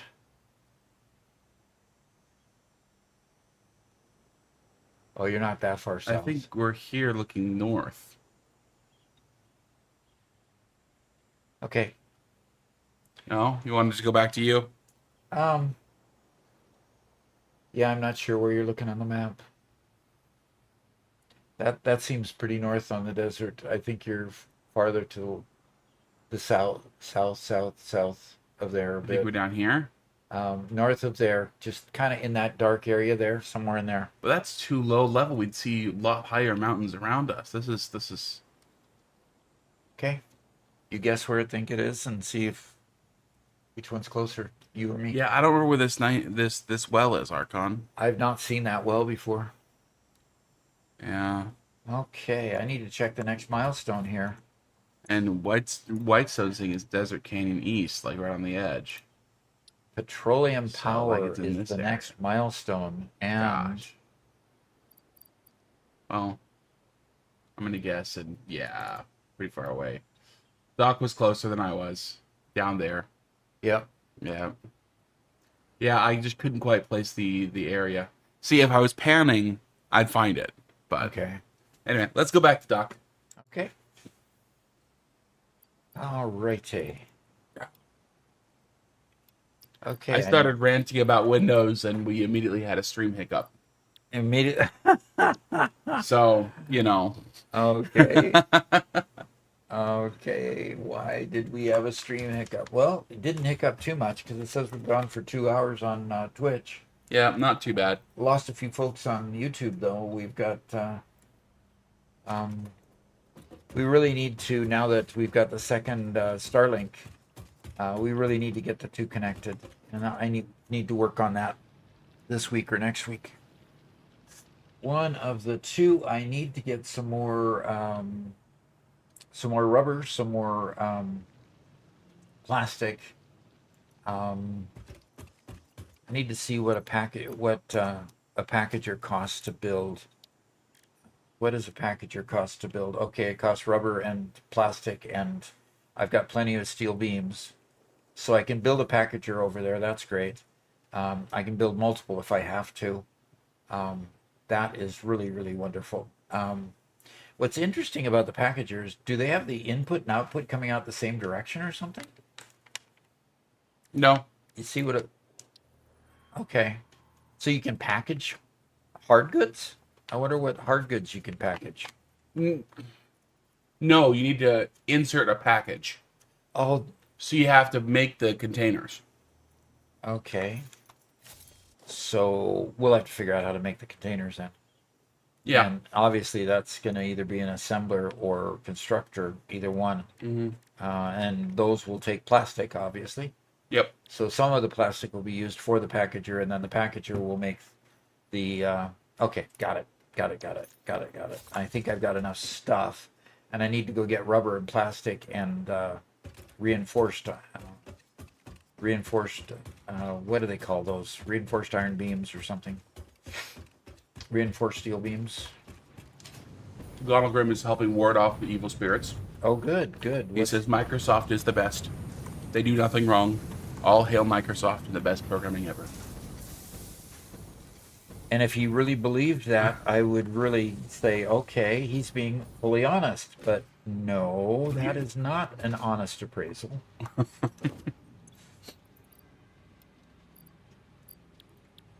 Oh, you don't have to chase the fly across my keyboard. No, you don't have to. Okay. And by the way, Doc, were there any foreign programs or anything weird on your computer this morning? Foreign programs or anything weird on my computer this morning? Uh-huh. I know I closed something. But I can't remember what. I can't remember what I closed. Okay. So what foreign program did you open on my computer? Oh, I didn't. I just the two cats were fighting over your keyboard. Oh, they were. Yeah. Okay. Yeah. Sister's cat has finally realized that this is a better place to be than outside roaming the forest. Yep. And Callie is having to learn to accept it, which is kind of interesting. Yeah. Because Callie and Mittens got along really, really well, and then Mittens got sick and passed away. And I miss Mittens a lot. I really do. She was one of those that, you know how dogs roll over on their back and want their belly rubbed? Mm-hmm. She would do that, just like a dog. It's crazy. She would do that just like a dog, which was kind of interesting. And she'd just lay there and she'd close her eyes and just like a dog would. It's just crazy. But anyway, so I miss her. Definitely miss her. Caffeinated says, my cat rolls over and shows his belly when he wants to fight. Oh, no. This cat just liked her belly rubbed. I don't think I'll ever take any cat or animal to the vet clinic that they went to 3 weeks before she died. Yeah. So Tenatachi has a technical question for you. Doc, what do you think is more efficient? Transporting gas in liquid form with 2 wagons, or in a packed form with command to fully load the train? Well, it's a lot more efficient packaged. Has the short been released where we discuss the difference? Nope. We have a short coming out very soon that will talk about transporting liquids. And spoiler alert, I guess, it's much more efficient to package it first. And the short will tell you why. So... Remdog says, I just started my database class. And Yeah. they in fact did not say that Excel is a database. Who would have known? Yeah, they good. I'm glad they did not say Excel was a database. They would have got my ire right away. I would have reacted boldly. Definitely. Okay, logistics and clean pipe. I don't have Mark II pipes yet. Darn it. That didn't get unlocked with this last upgrade. Logistics Mark IV didn't give me new pipes, unfortunately. Welcome says Dr. Doc would have had to send a strongly worded letter. I would have had to, yes. How dare you say that a spreadsheet meant to do financial calculations is anything close to a database? Let's see what a packager needs. Because I have... Basically, this pipe will give me up to 300. But I have 12 machines. And I'll have to figure out... 12 machines will give 10 per minute, so only 120 per minute of oil residue. Yeah, you're fine. Yeah, 120 per minute of oil residue going to come through that pipe. And since that's the case... Oh, please. Snap, snap, snap. Sorry about Right, that. do you have it open?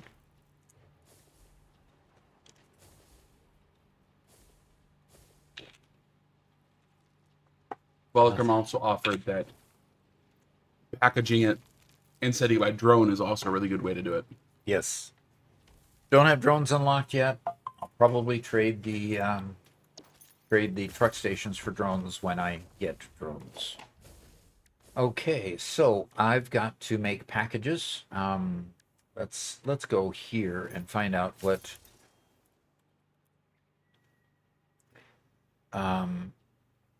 okay, what do you call them? What do you call those? What? What do you call the packages? Because obviously they're not Containers? Containers. Nope. Um, Liquid something?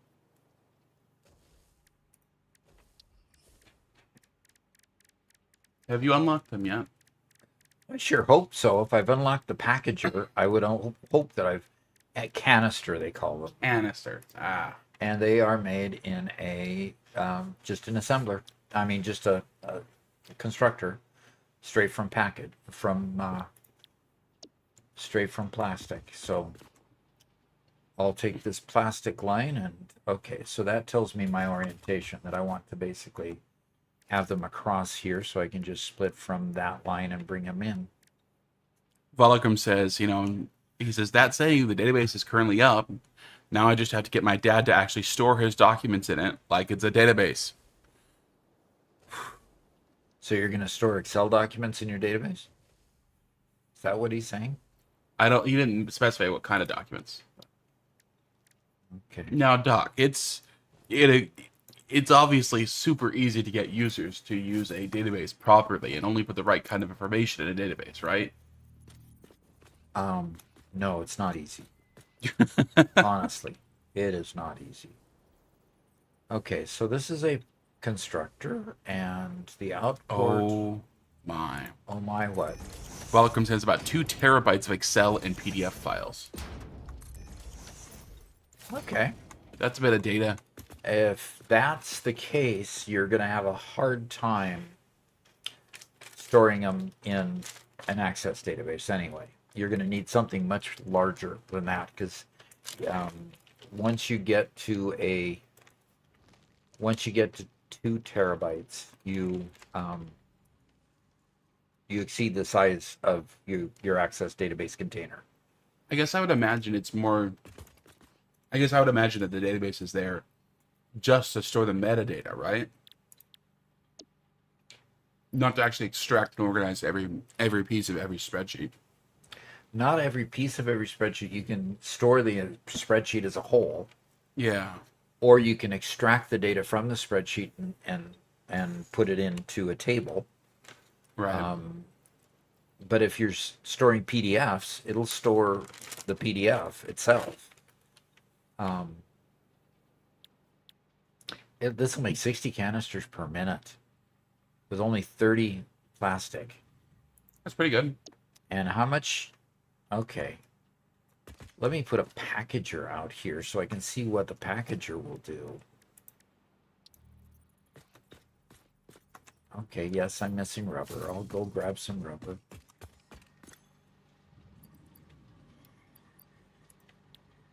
And I'll go grab some plastic. Cruz does say, I'm pretty sure Excel stores data in a hash map, just like a database. Just like a database table, yes. Just like a database table. And I emphasize table because spreadsheets are two-dimensional. They've tried to make it three-dimensional by having multiple tabs. But the multiple tabs basically stack pieces of paper on top of one another that are all two-dimensional. Okay? It doesn't store it in any sort of cube sort of setting.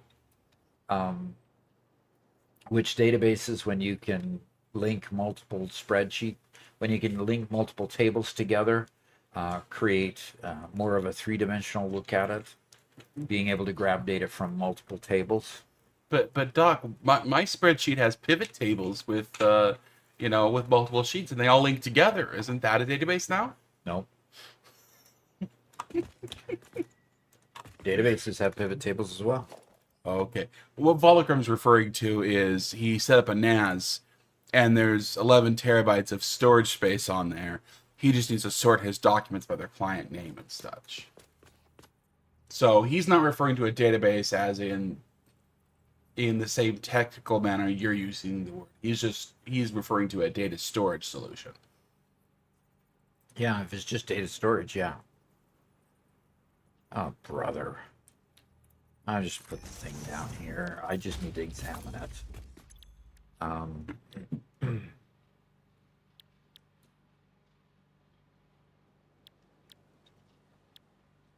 Okay, heavy packaged. Packaged heavy oil residue is what I'm making. It needs 30 per minute, which means I need 4 to package the oil. And I need 30 per minute empty canisters. So I only need 2. I need only 2 constructors to make packages. And then I need 4 packagers taking the empty canisters. What are you laughing at? Caffeinated asks, is mayonnaise a database? Do I have to dignify that with an answer? Really? Okay. And Cruz says, my spreadsheets can't be SQL injection hacked.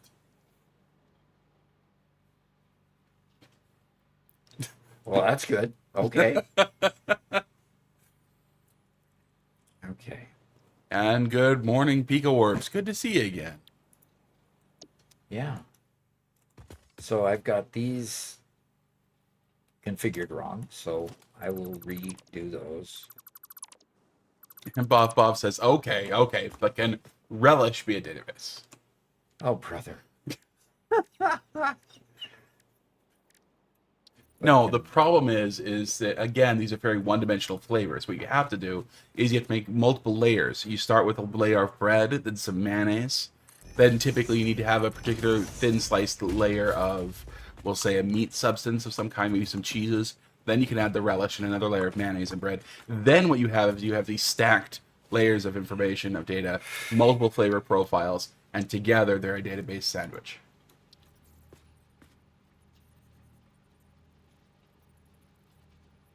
Turning too sharp to attach. Can you believe that?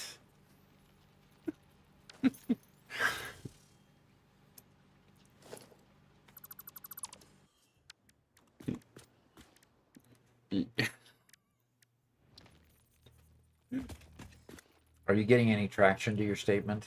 We have other people that are continuing to respond. Yeah. Okay. This is too weird of a discussion for me. I cannot bear it. Okay. I cannot bear it.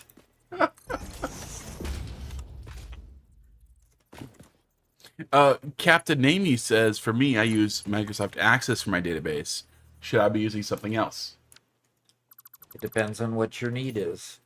If you only have a small need, in other words, you don't have the need for large amounts of storage, then access is fine.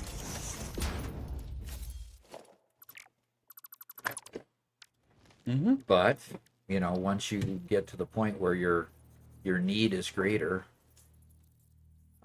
you'll have to grow your database appropriately.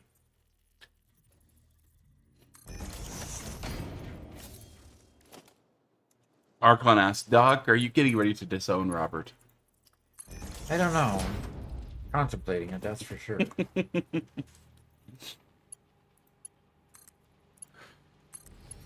And Half says, when I started with C# programming, I tended to use MySQL on my Ubuntu server. Yeah. MySQL is a very respectable database, especially for database backends. It's kind of the big brother to Access. Yep. Especially for web backends. That's what I was. Yeah. Captain Amy says, okay, thank you. Can I have his bedroom?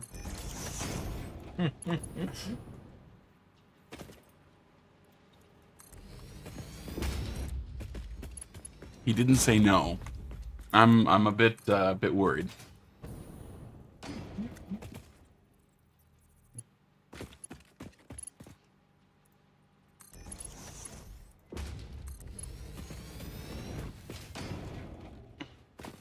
Okay, Tenetachi has a technical question about Satisfactory, which is crazy.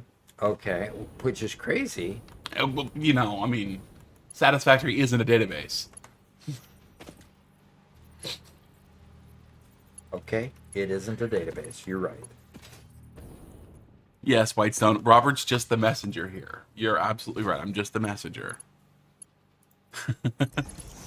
Anyway, the question was from Tenetachi saying, Doc, do you think it's efficient on tier 9 when you have a few terawatts of power to throw away to use some of that power to solve transportation problems by using converters?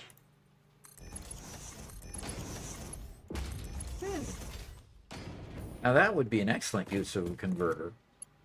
It would be. Yeah, it would be. You know, when you can convert it into something that either has a higher stack amount and then convert it back.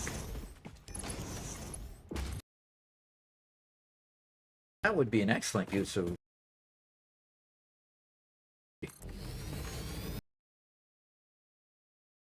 as a higher stack amount.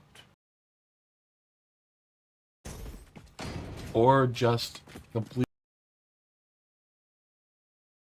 whatever local resource there is. Yeah, exactly.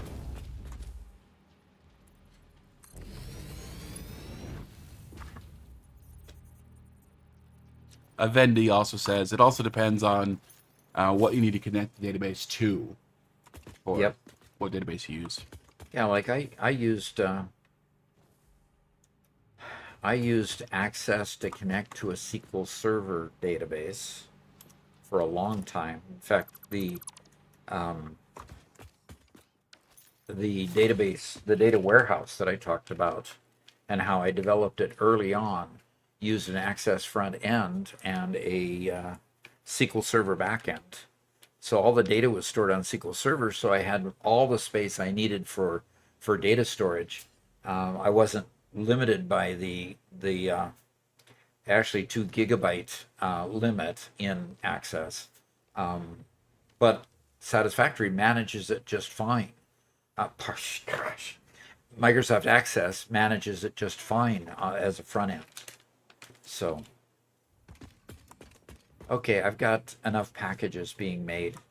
Now I just need 4 packagers, and I'm going to have to move this over in order to get those enough space for those. We'll see here. And Captain Jack Sparrow asks, were you some kind of engineer that you understand so much this game? I was a software engineer, and I managed software that dealt with the building of the airplanes. So I managed procurement for the building of the airplanes, which means I managed supply lines and I managed all of the ability to get products from A to B and get them into the plane. So I knew intimately the bill of materials for a 747 and a 777 and a 737. I've managed those bills of material in the data form. So yeah, I understand all of the gazintas, so to speak. This goes into this, goes into this, and it gets to the factory floor through this evolution of parts that have to be purchased and put together. So that's how I understand the game. Not, more from a software engineering standpoint. So hopefully that answers the question. Okay.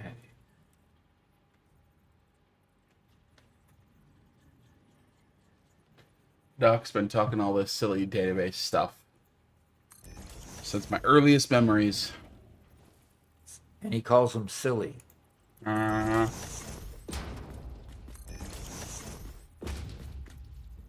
Calls them silly. Yeah, I've been talking about database stuff since he was a youngin'.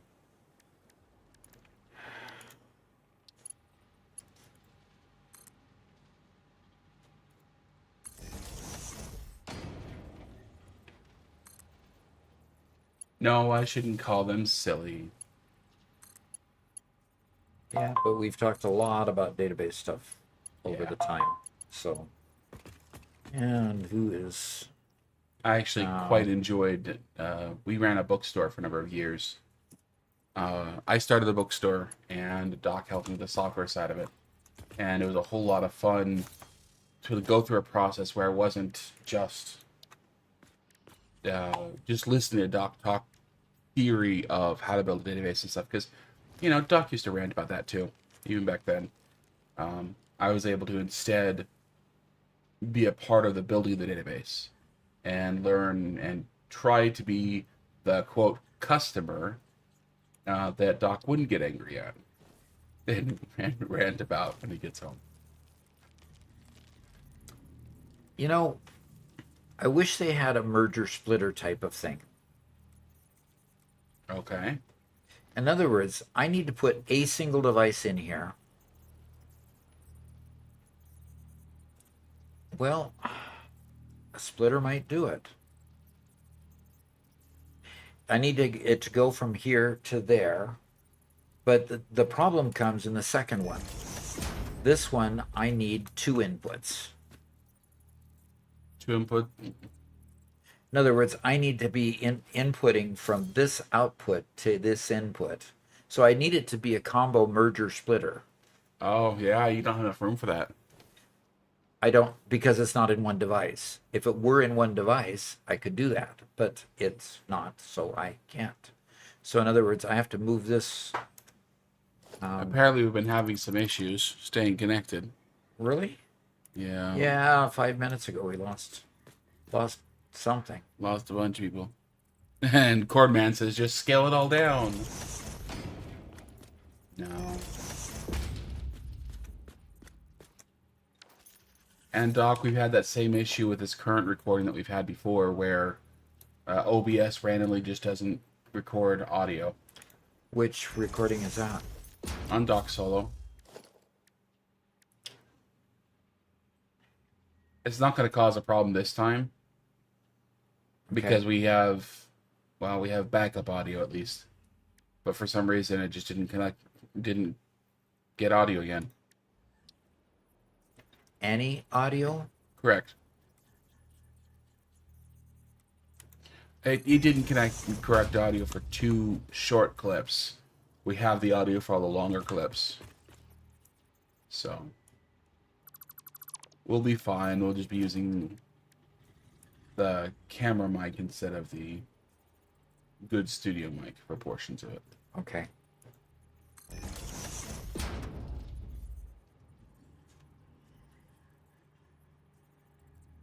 Okay, good. Got that.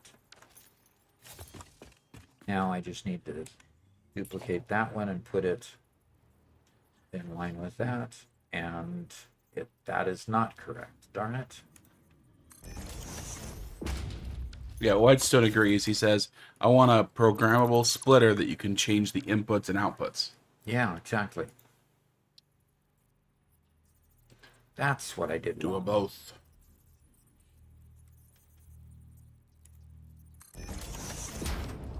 Ooh. Okay, Doc. 2 people want it. 2 people with a birthday want this. Want what? Attention, Fixit has granted you a single Butterfinger consumption event. Please savor it responsibly. This is a Robert consumption Additional event? units remain Yep. classified and inaccessible. Enjoy the illusion of freedom. It pairs well with chocolate. All right. They're trying to sweeten him up. Yep. Okay, ready? I'm ready. Did it go over? No. Didn't even hit it just hit the light. And probably fell through the middle. There we go. Perfect.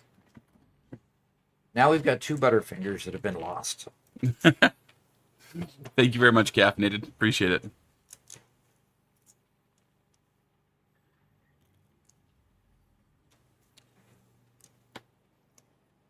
It might be how you have sources set up in the auto mixer. Entirely possible. We've had this issue before where it's just we're recording multiple clips back to back, and one clip won't catch any audio, but the rest will. So I don't know where the issue is. So it could be anywhere.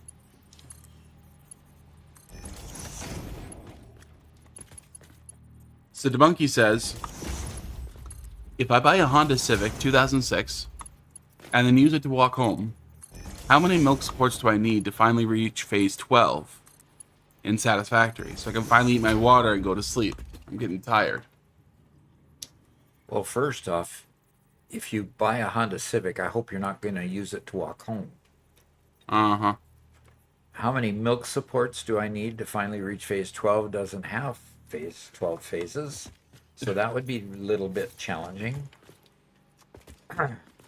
Where do you come up with these? Okay, let's see if Pico Warps makes a little more sense than Demonkey. Pico Warp says, I'm trying to buy my first house, and I don't have a credit score, so I'm having to manually underwrite the loan with a loan officer in person at my credit union. And I've got like 200 pages of documents. Okay. So what is the question? No question. 200 pages, though. Holy cow. Yeah, those underwriters can get obnoxious. I really disliked dealing with underwriters because, okay, just to give you an idea, loan underwriters like things that are plain vanilla, okay? And when I say plain vanilla, I literally mean they like things simple. They don't like to do a lot of work. They just want to see a credit score that's good, see a property that appraises properly, connect them together, and out the door. They want to do that kind of thing all day long. Well, I, for some reason, never seem to buy a simple property. So, just to give you an idea, the current property that we have, not simple. The current property that we have has, now soon it will have 3 dwellings on it. Wait a minute. Stop. Soon it will have 3 properties on it, 3 dwellings on it, okay? That is what they call a non-conforming property. They make it sound really ugly because they don't want to deal with it. In a non-conforming property, you have to get an appraiser that's willing to appraise all 3 dwellings as separate entities on the property, appraise the value of the property itself, and then give you a total value on the property. And then what the appraiser will do is they'll try to fit it in with everything that's being bought and sold in the area, and then try to figure out how much it can sell for. And then he'll give you an appraisal value based on how much he thinks it will sell for and not on the real value of the property. So it gets really, really irritating to deal with, number one, bankers who want things simple and appraisers who won't appraise it to be its actual value, but what they try to wrap in market value like a real estate person does. So anyway, my soapbox is over. So my empathy goes out to you. That has got to be really, really hard to deal with.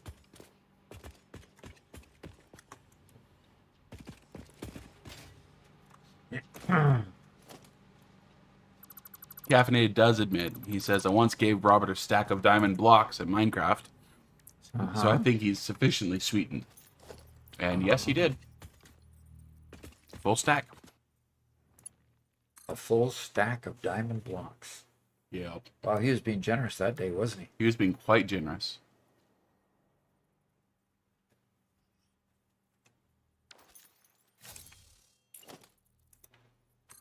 Pika Warp says there's no comps in the area, so they're guesstimating based on 3 separate dwellings plus land, minus the convenience fees. Yeah.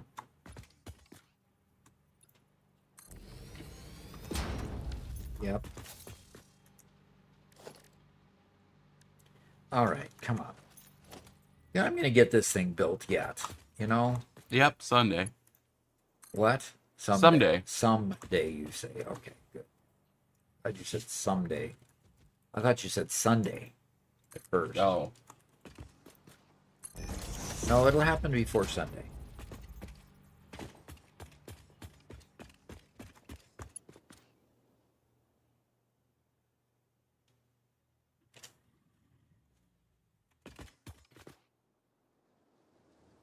Okay, wiggle, waggle, wiggle, waggle. It doesn't want to go straight. So fine. We'll just put it. So Corn Man has a very fun fact from the 1800s. Okay. At one point, vanilla extract was made from a beaver's behind. Now, why would vanilla not be made from a vanilla bean?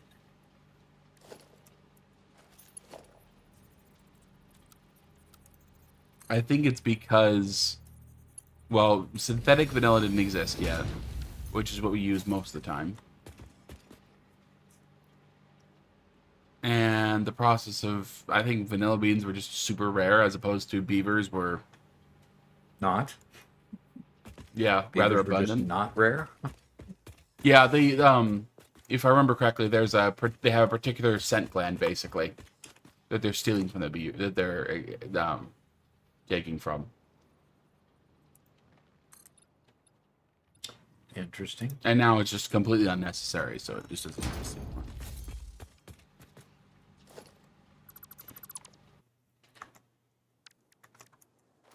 Yeah, it's a scent gland. Okay, yeah. Whitestone says, I've had OBS change audio sources and it gets confused, especially with any updates. I've gone into the Absolutely. habit of checking every now and then. Yeah. Yeah. All the time. All the time changing sources. That is just frustrating. Frustrating to no get out. Cruz says there were loads of beavers until we showed up. Well, to be honest, there were loads of a ton of animals. One thing which I was reading about fairly recently, one of the effects of the smallpox, because that came through during, when the Spaniards came in here to the Americas, and it killed something like 80-90% of many, many tribes, completely wiped out whole tribes. And what that meant was all the hunters were suddenly gone. And what happens when the hunting population is the hunter population is gone? The hunted increases. As in, the massive bison herds that were here that were being culled by the thousands and stuff like that. That's really cast in a very negative light. Well, they were up that high because the native population had been killed by 90% by a disease. The kind of land that they roamed on could not support bison herds that large. And I wouldn't be surprised if the same was true for things like beavers and all the other things. Yep. So Yep. there were way, way more of all those animals than what naturally were there. Uh-huh. All right. This has turned out to be pretty complex. Yeah? Okay, here we're going to package. What? This is supposed to be a packager. No, you're looking at your constructors right now. These are supposed to be the constructors. So I laid down the constructors instead of packagers.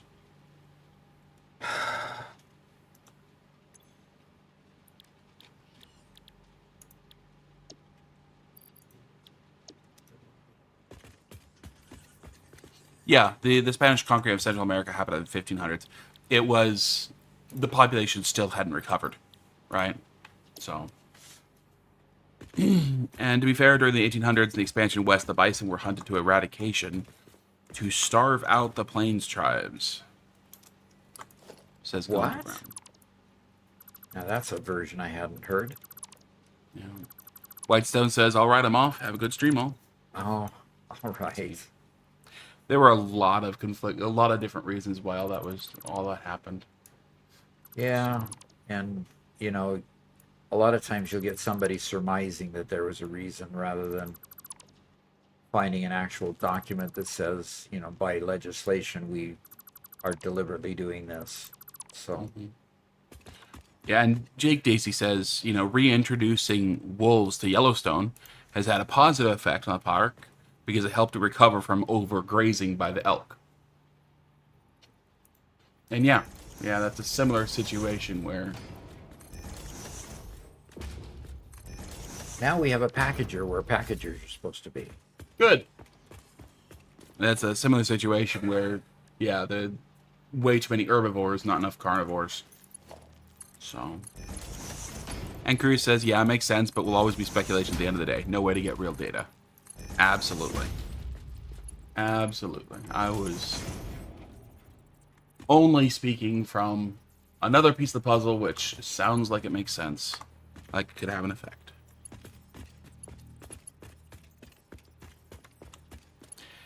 Picowarp says, again, on the real estate issue, one of the hardest parts to get this loan is that I get really anxious interacting with strangers, and added that they get to judge my financial abilities, making it a whole lot worse. Oh yeah, absolutely. Yeah, that's kind of like going for a job interview too. Going for a job interview also, they're judging between you and other candidates, and Yeah. it gets to be really a difficult issue to deal with. Yeah, they get to what feels like judge your worth as a human being on the basis of dollars and cents. Which sucks. Yep.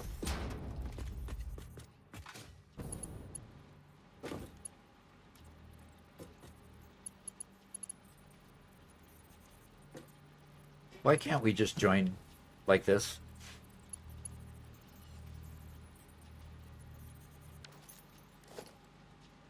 Nobody's going to answer that one. Okay, fine.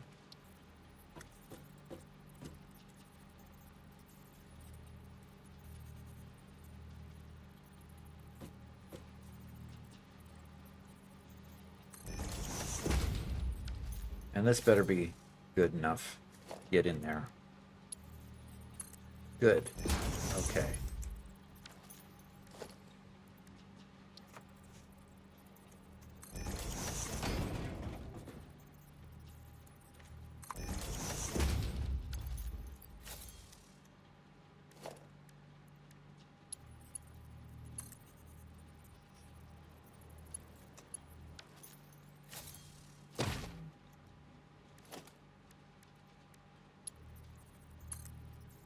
Okay, why does it want to turn? Why doesn't it just connect directly straight across?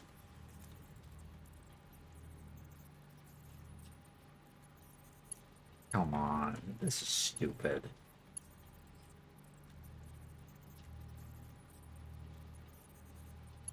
Robert, help. Oh my gosh. What? It's just got this little gap here. Oh, that And should be doable, but it absolutely should be doable, but the minute this is the first click, the minute I do that, it goes wonky. can you try clicking on the pipe first instead of on the port? Okay, I changed the type to auto 2D and it worked. Oh, Okay. good. Okay, just changing the pipe type, just like changing conveyor type, type, that kind of thing. Yeah, Cruz, he says there should be a T coupler. Yes, there should be.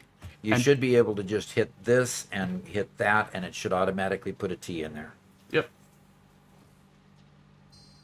Okay, so we've got the supply of stuff coming in here, and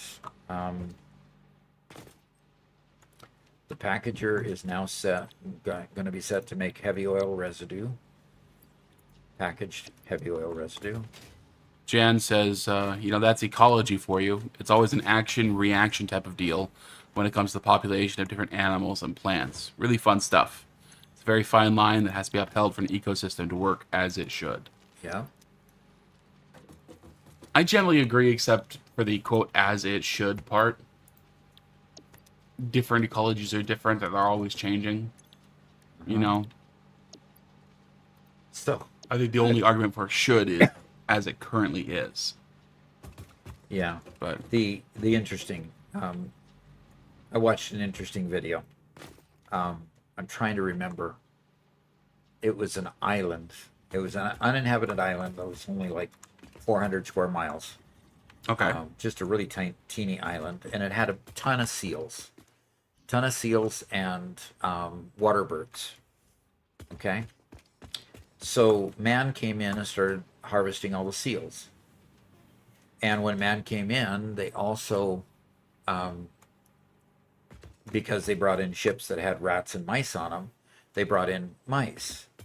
And so they hunted the seals and brought in rats and mice, and the rats and mice ate the eggs of the water birds who usually nested on the shore and in weeds on the ground. So basically it devastated both the seal population and the bird population. So when they realized that that's what had happened, they wanted to turn the ecosystem back. So they brought in rabbits to hunt the mice. Wait a minute, rabbits don't hunt mice. What did they bring in? dogs. They brought in Cats. dogs. They brought in cats. That's it. They brought in cats to hunt the mice. The mice were eradicated, and then somebody had the stupid idea that rabbits would be good in this environment, so they brought rabbits to the island, and then rabbits started devastating something or other, and so they brought in beagles to hunt the rabbits. And then they had open season, so they had open season on the rabbits, and they killed the rabbits so that they could get rid of the rabbits. They pronounced the rabbits being completely clean. They then hunted down all the cats and made sure all the cats were completely taken off the island. Could this be the Easter Islands? I'm not sure which islands they were. Because that's what Jan is thinking. It might be the Easter Islands because they had problem with rabbits. Yeah. And then they, once they got the rabbits gone and the rats gone and the cats gone, they just left it, and everything else started coming back and returning and being what it ought to be. It just goes to show that, certain predators that are, if they're brought onto a place, can really mess up the ecosystem. So anyway, I thought that was an interesting study. So this one, I'm going to take that out of there because it's going to get the packaged fuel. It's going to get the packaged oil. And this one is going to be the repository for the rubber. So I'm going to put all the rubber back in here. I only got a little bit of coal, so I'm going to get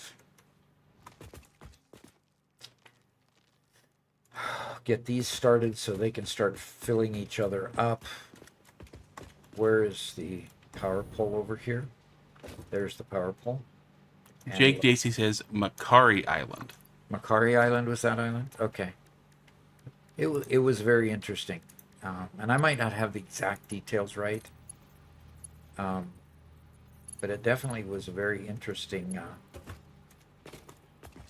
story as they sorted that out, got things working again.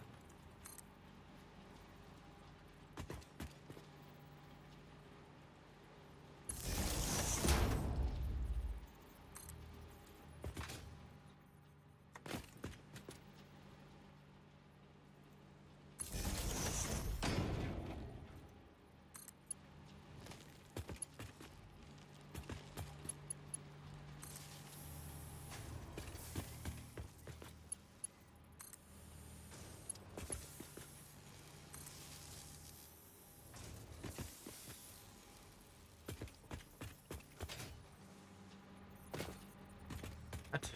What's the problem here? Oh, this isn't powered up, that's why.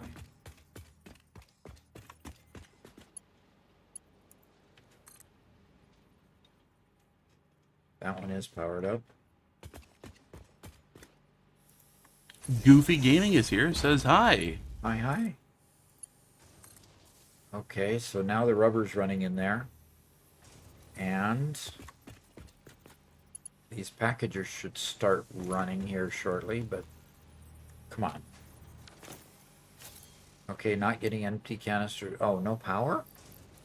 Okay, did I not start the power on these? Thought for sure I got the power on those.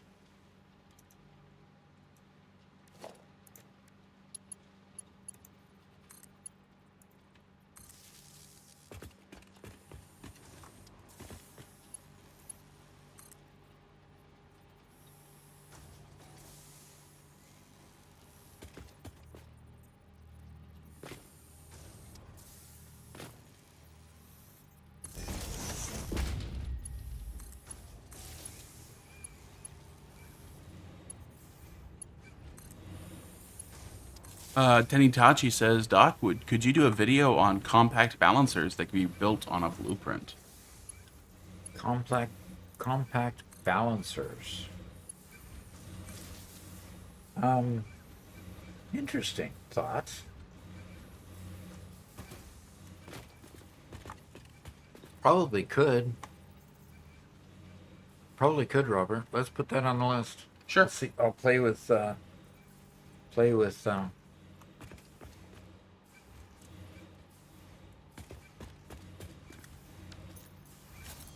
one.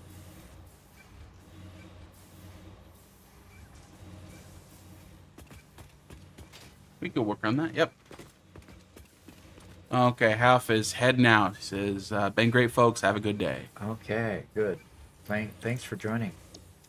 Okay, so why are these not functioning yet?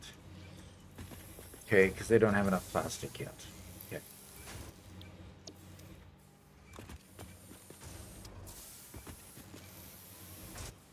Well, that one doesn't get any plastic, so, you know, what the heck, you know?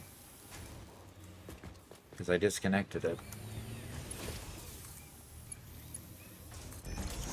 Okay, so that should start getting plastic. And it's a 30 per minute to... Okay, so 2 plastic makes 4 of these.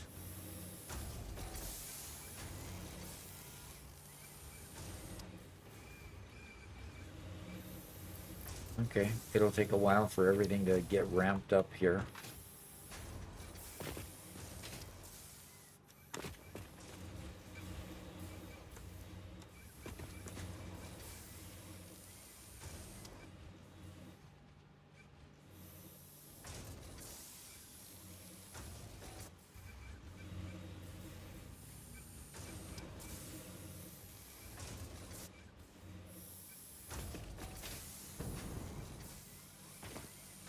Okay, so they come down in batches of 2 for some reason.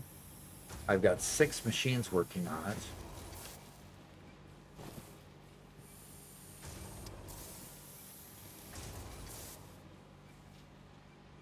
Well, they're coming down regularly, 2 per. Let's see, I don't have upgraded pipes, so I can't upgrade any of these yet. And this is not functioning because it is full. It is full. That's odd.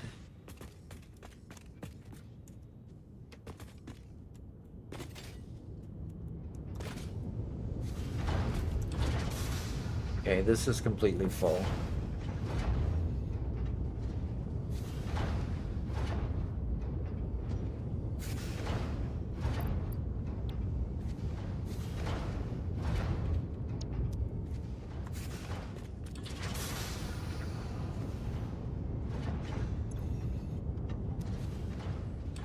And let's check the end of the line down here, make sure that these are getting full. Yeah, the end of the line is getting full too. So they're producing it as fast as they can produce it at this point. But they seem to be getting a whole lot more oil than what they need. That's interesting. Okay, that is very interesting. Mm-hmm. And this one's idle. Why is it idle?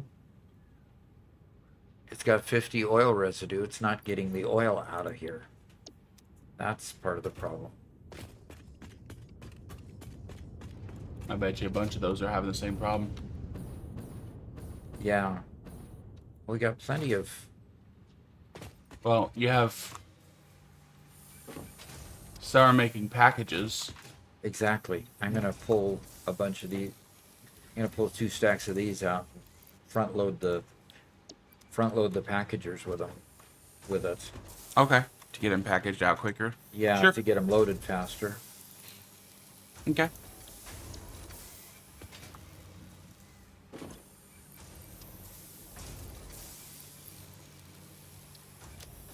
Okay, so those ought to be pulling out 60 per minute there. It'll be interesting to watch to see.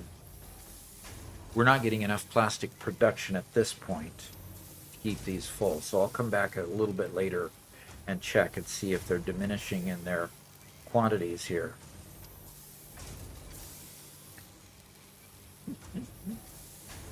Mm-hmm. Okay.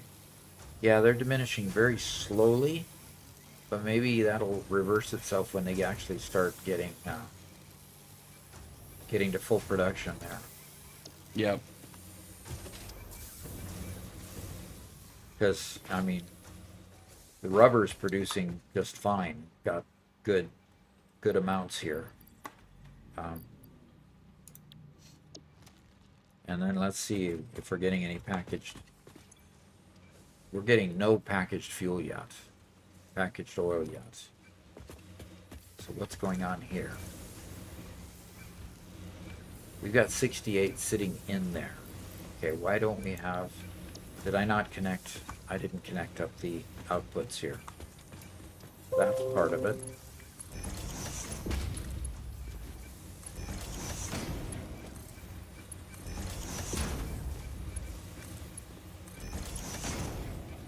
All right. That helps it a bit there. So now we're getting the surplus that was in the machines. Good.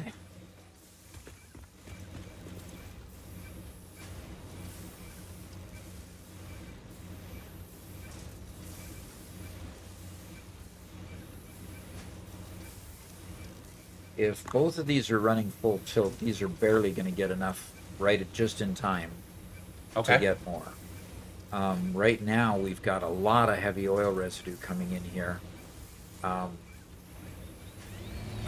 okay. So here you're packaging the heavy oil residue. Okay, sure. Yes. Caffeinated says, when are we getting a Robert playthrough where Doc is the assistant?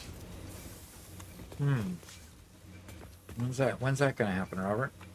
We could figure something out. Yeah, That'd be interesting. it would be if you're interested. Could we choose a different game for that? That's what I meant. If you're interested. So, Eh. should I use a truck or tractor? Should I assume that production is going to expand, or should I and just use a truck, or should I use a tractor? I don't know. Use a truck. You use a tractor plenty. Cruz says, no, there is only one game. There's only one game. And Corman says, oh, yeah, Remdog's heading out. Okay. We'll see later. We have about 10 minutes left in the stream, so we're nearing the end regardless. It's been a good stream. We really appreciate having all you guys here, and only had one big hiccup. Arkham says, but wouldn't that mean he has to show his face? Yep. Unfortunately, I only have an old webcam, so my camera wouldn't be nearly as nice. I don't have a green screen behind me, so that wouldn't be as nice. And I'm not a distinguished older gentleman, so that wouldn't be as nice to look at. Okay. All the reasons why you can't do it. So.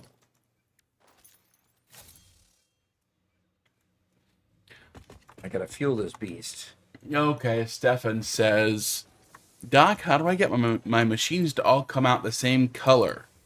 I always have to change it from the default. Huh.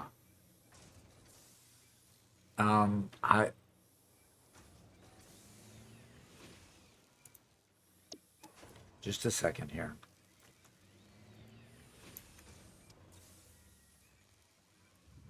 Come on. I'm not moving. Press escape.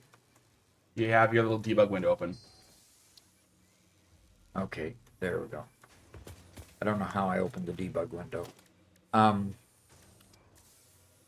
Not the customizer. You don't do customize. Okay, here's where your factory defaults are. And so you can change or edit the factory defaults right here. When you click edit and you change this particular one, fix it factory swatch, it'll change everything in your current playthrough, and it will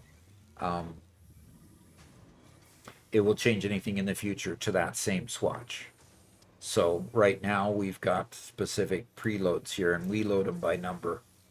And our folks have, if you like this, blue and red combination, these are the two numbers you would use. And the numbers here will automatically change these three things in the palette. Okay. So that's the way you change it by default all over your entire factory. Okay. And then you've got an assembly swatch, a foundation swatch, concrete structure, pipeline swatch. You can change all of these things. The factory one is the main one that you kind of tend to pay attention to. A lot of people want their pipelines to be all the same color and change it from the default too. So that's how it's done.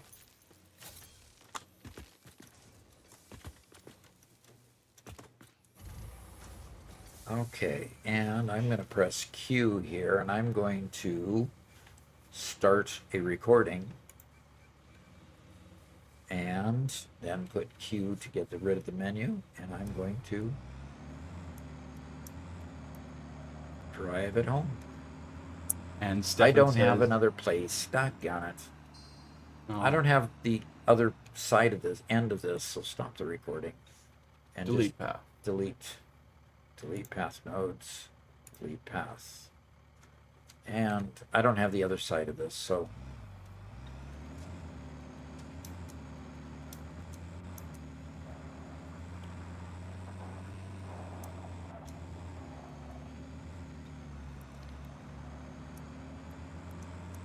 Now this is where a gamepad might be particularly effective. Sure. Sean colors his pipelines by whatever's in the pipes. Yeah. Heard that one, and that's a good idea. We've actually had that on our list of shorts to do for quite a while, under like an organization tips or something like that. But we haven't found enough other things to put in there to make a full short. So if you guys have other little ideas like that to make your organization just a little bit better, love to hear them. Just things that you guys do that make your base better.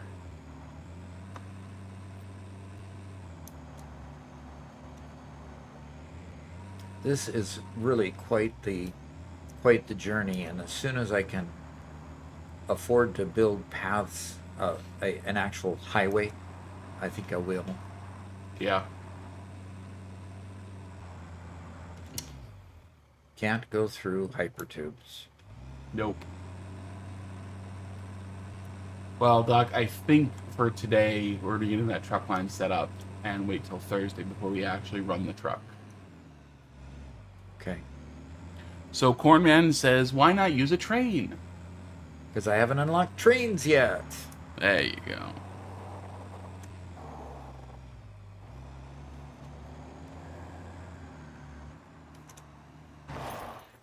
Caffeinated says, I used to organize my small containers by color too, but ever since the depot happened, it just doesn't really matter anymore. Okay. I do have 150 rubber. Yeah, I can add that to it. I forgot to get plastic. I only have 164 plastic. Let's see if I have any plastic in the depot. Because I would like to just unlock this item at the last of the stream. In case Industrial Beam's got plenty of those if I need them. I haven't put any plastic in here. I need to run back and just get plastic to do at the end of the stream. Okay, Robert? Okay, no. Can you hang on while I do Oh, that absolutely. much?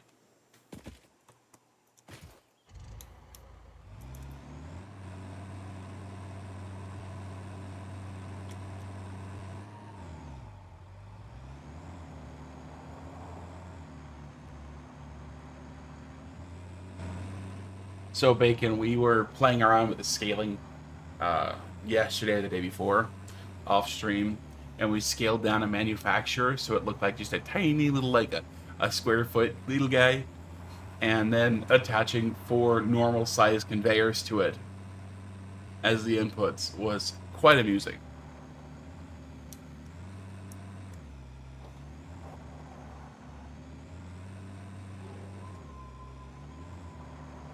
But yeah, scaling down the conveyors didn't really work.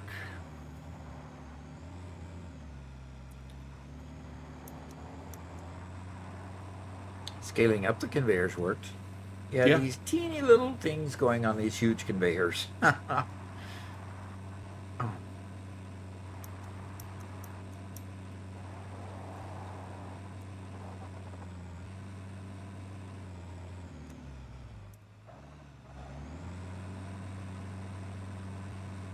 Bacon says, I tell you something interesting about upscaling something like a manufacturer, though. If you place a sign on it, then use the middle mouse button to copy the sign, you can place mega signs. Ooh. Hence where we got the mega sign on the member server. Okay, the mega sign, which one was that? Oh, he was labeling something he was making in a manufacturer. I can't remember what it was. Cornman says, a factory in a bottle would be cool. A factory in a bottle, huh? Yep. Rad filters, that's right.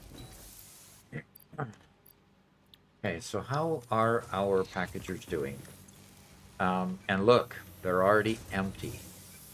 So I need to be able to put a priority splitter here, a smart splitter here to say, when the truck stop is full, then, Yeah. load the truck stop. Because I'm not getting enough plastic. So I'm going to take a couple more stacks. Because, see, that could back up my entire refinery system. So, Sean, that's a great question because we're coming to the end of the stream. I'm not going to give a full answer. Doc just put out a short talking about train throughput that answers that question.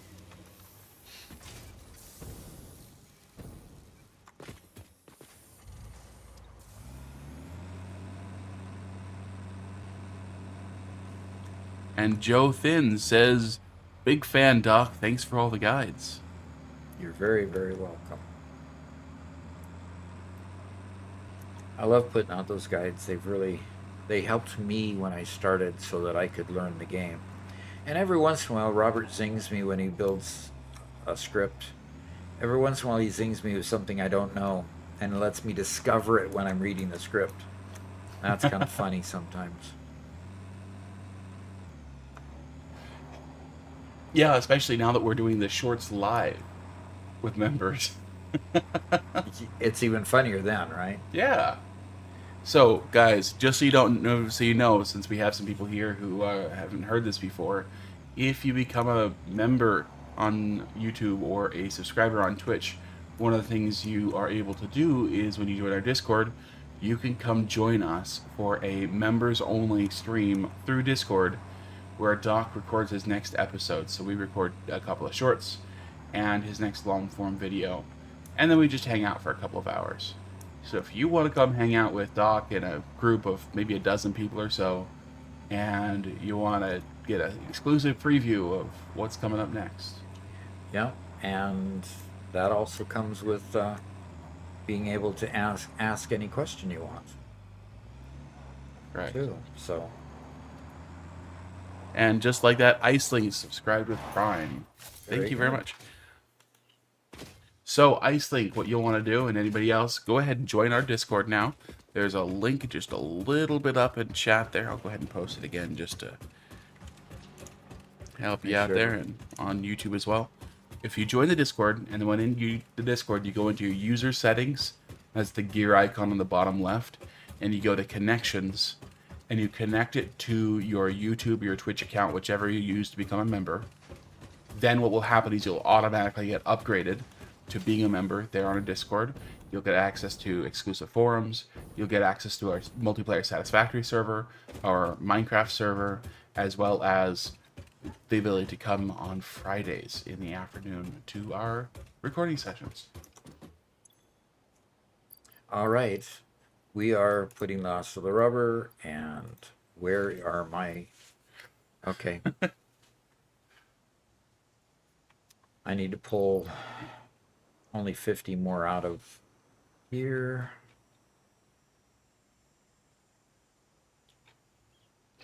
Cased industrial beams, and it's going to pull a full 100, but that's okay, because now I can go ahead and stand it on up.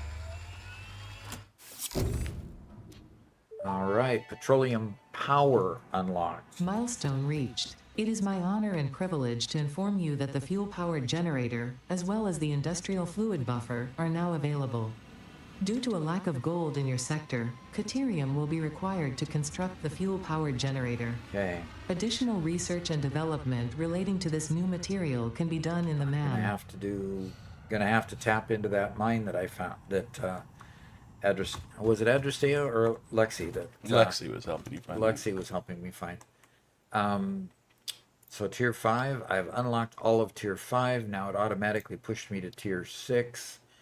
Industrial manufactory. Oh gosh, I might not even have to worry about doing those trucks. Look at that. Yeah? So, and it's stuff that I'm already making. Look at that.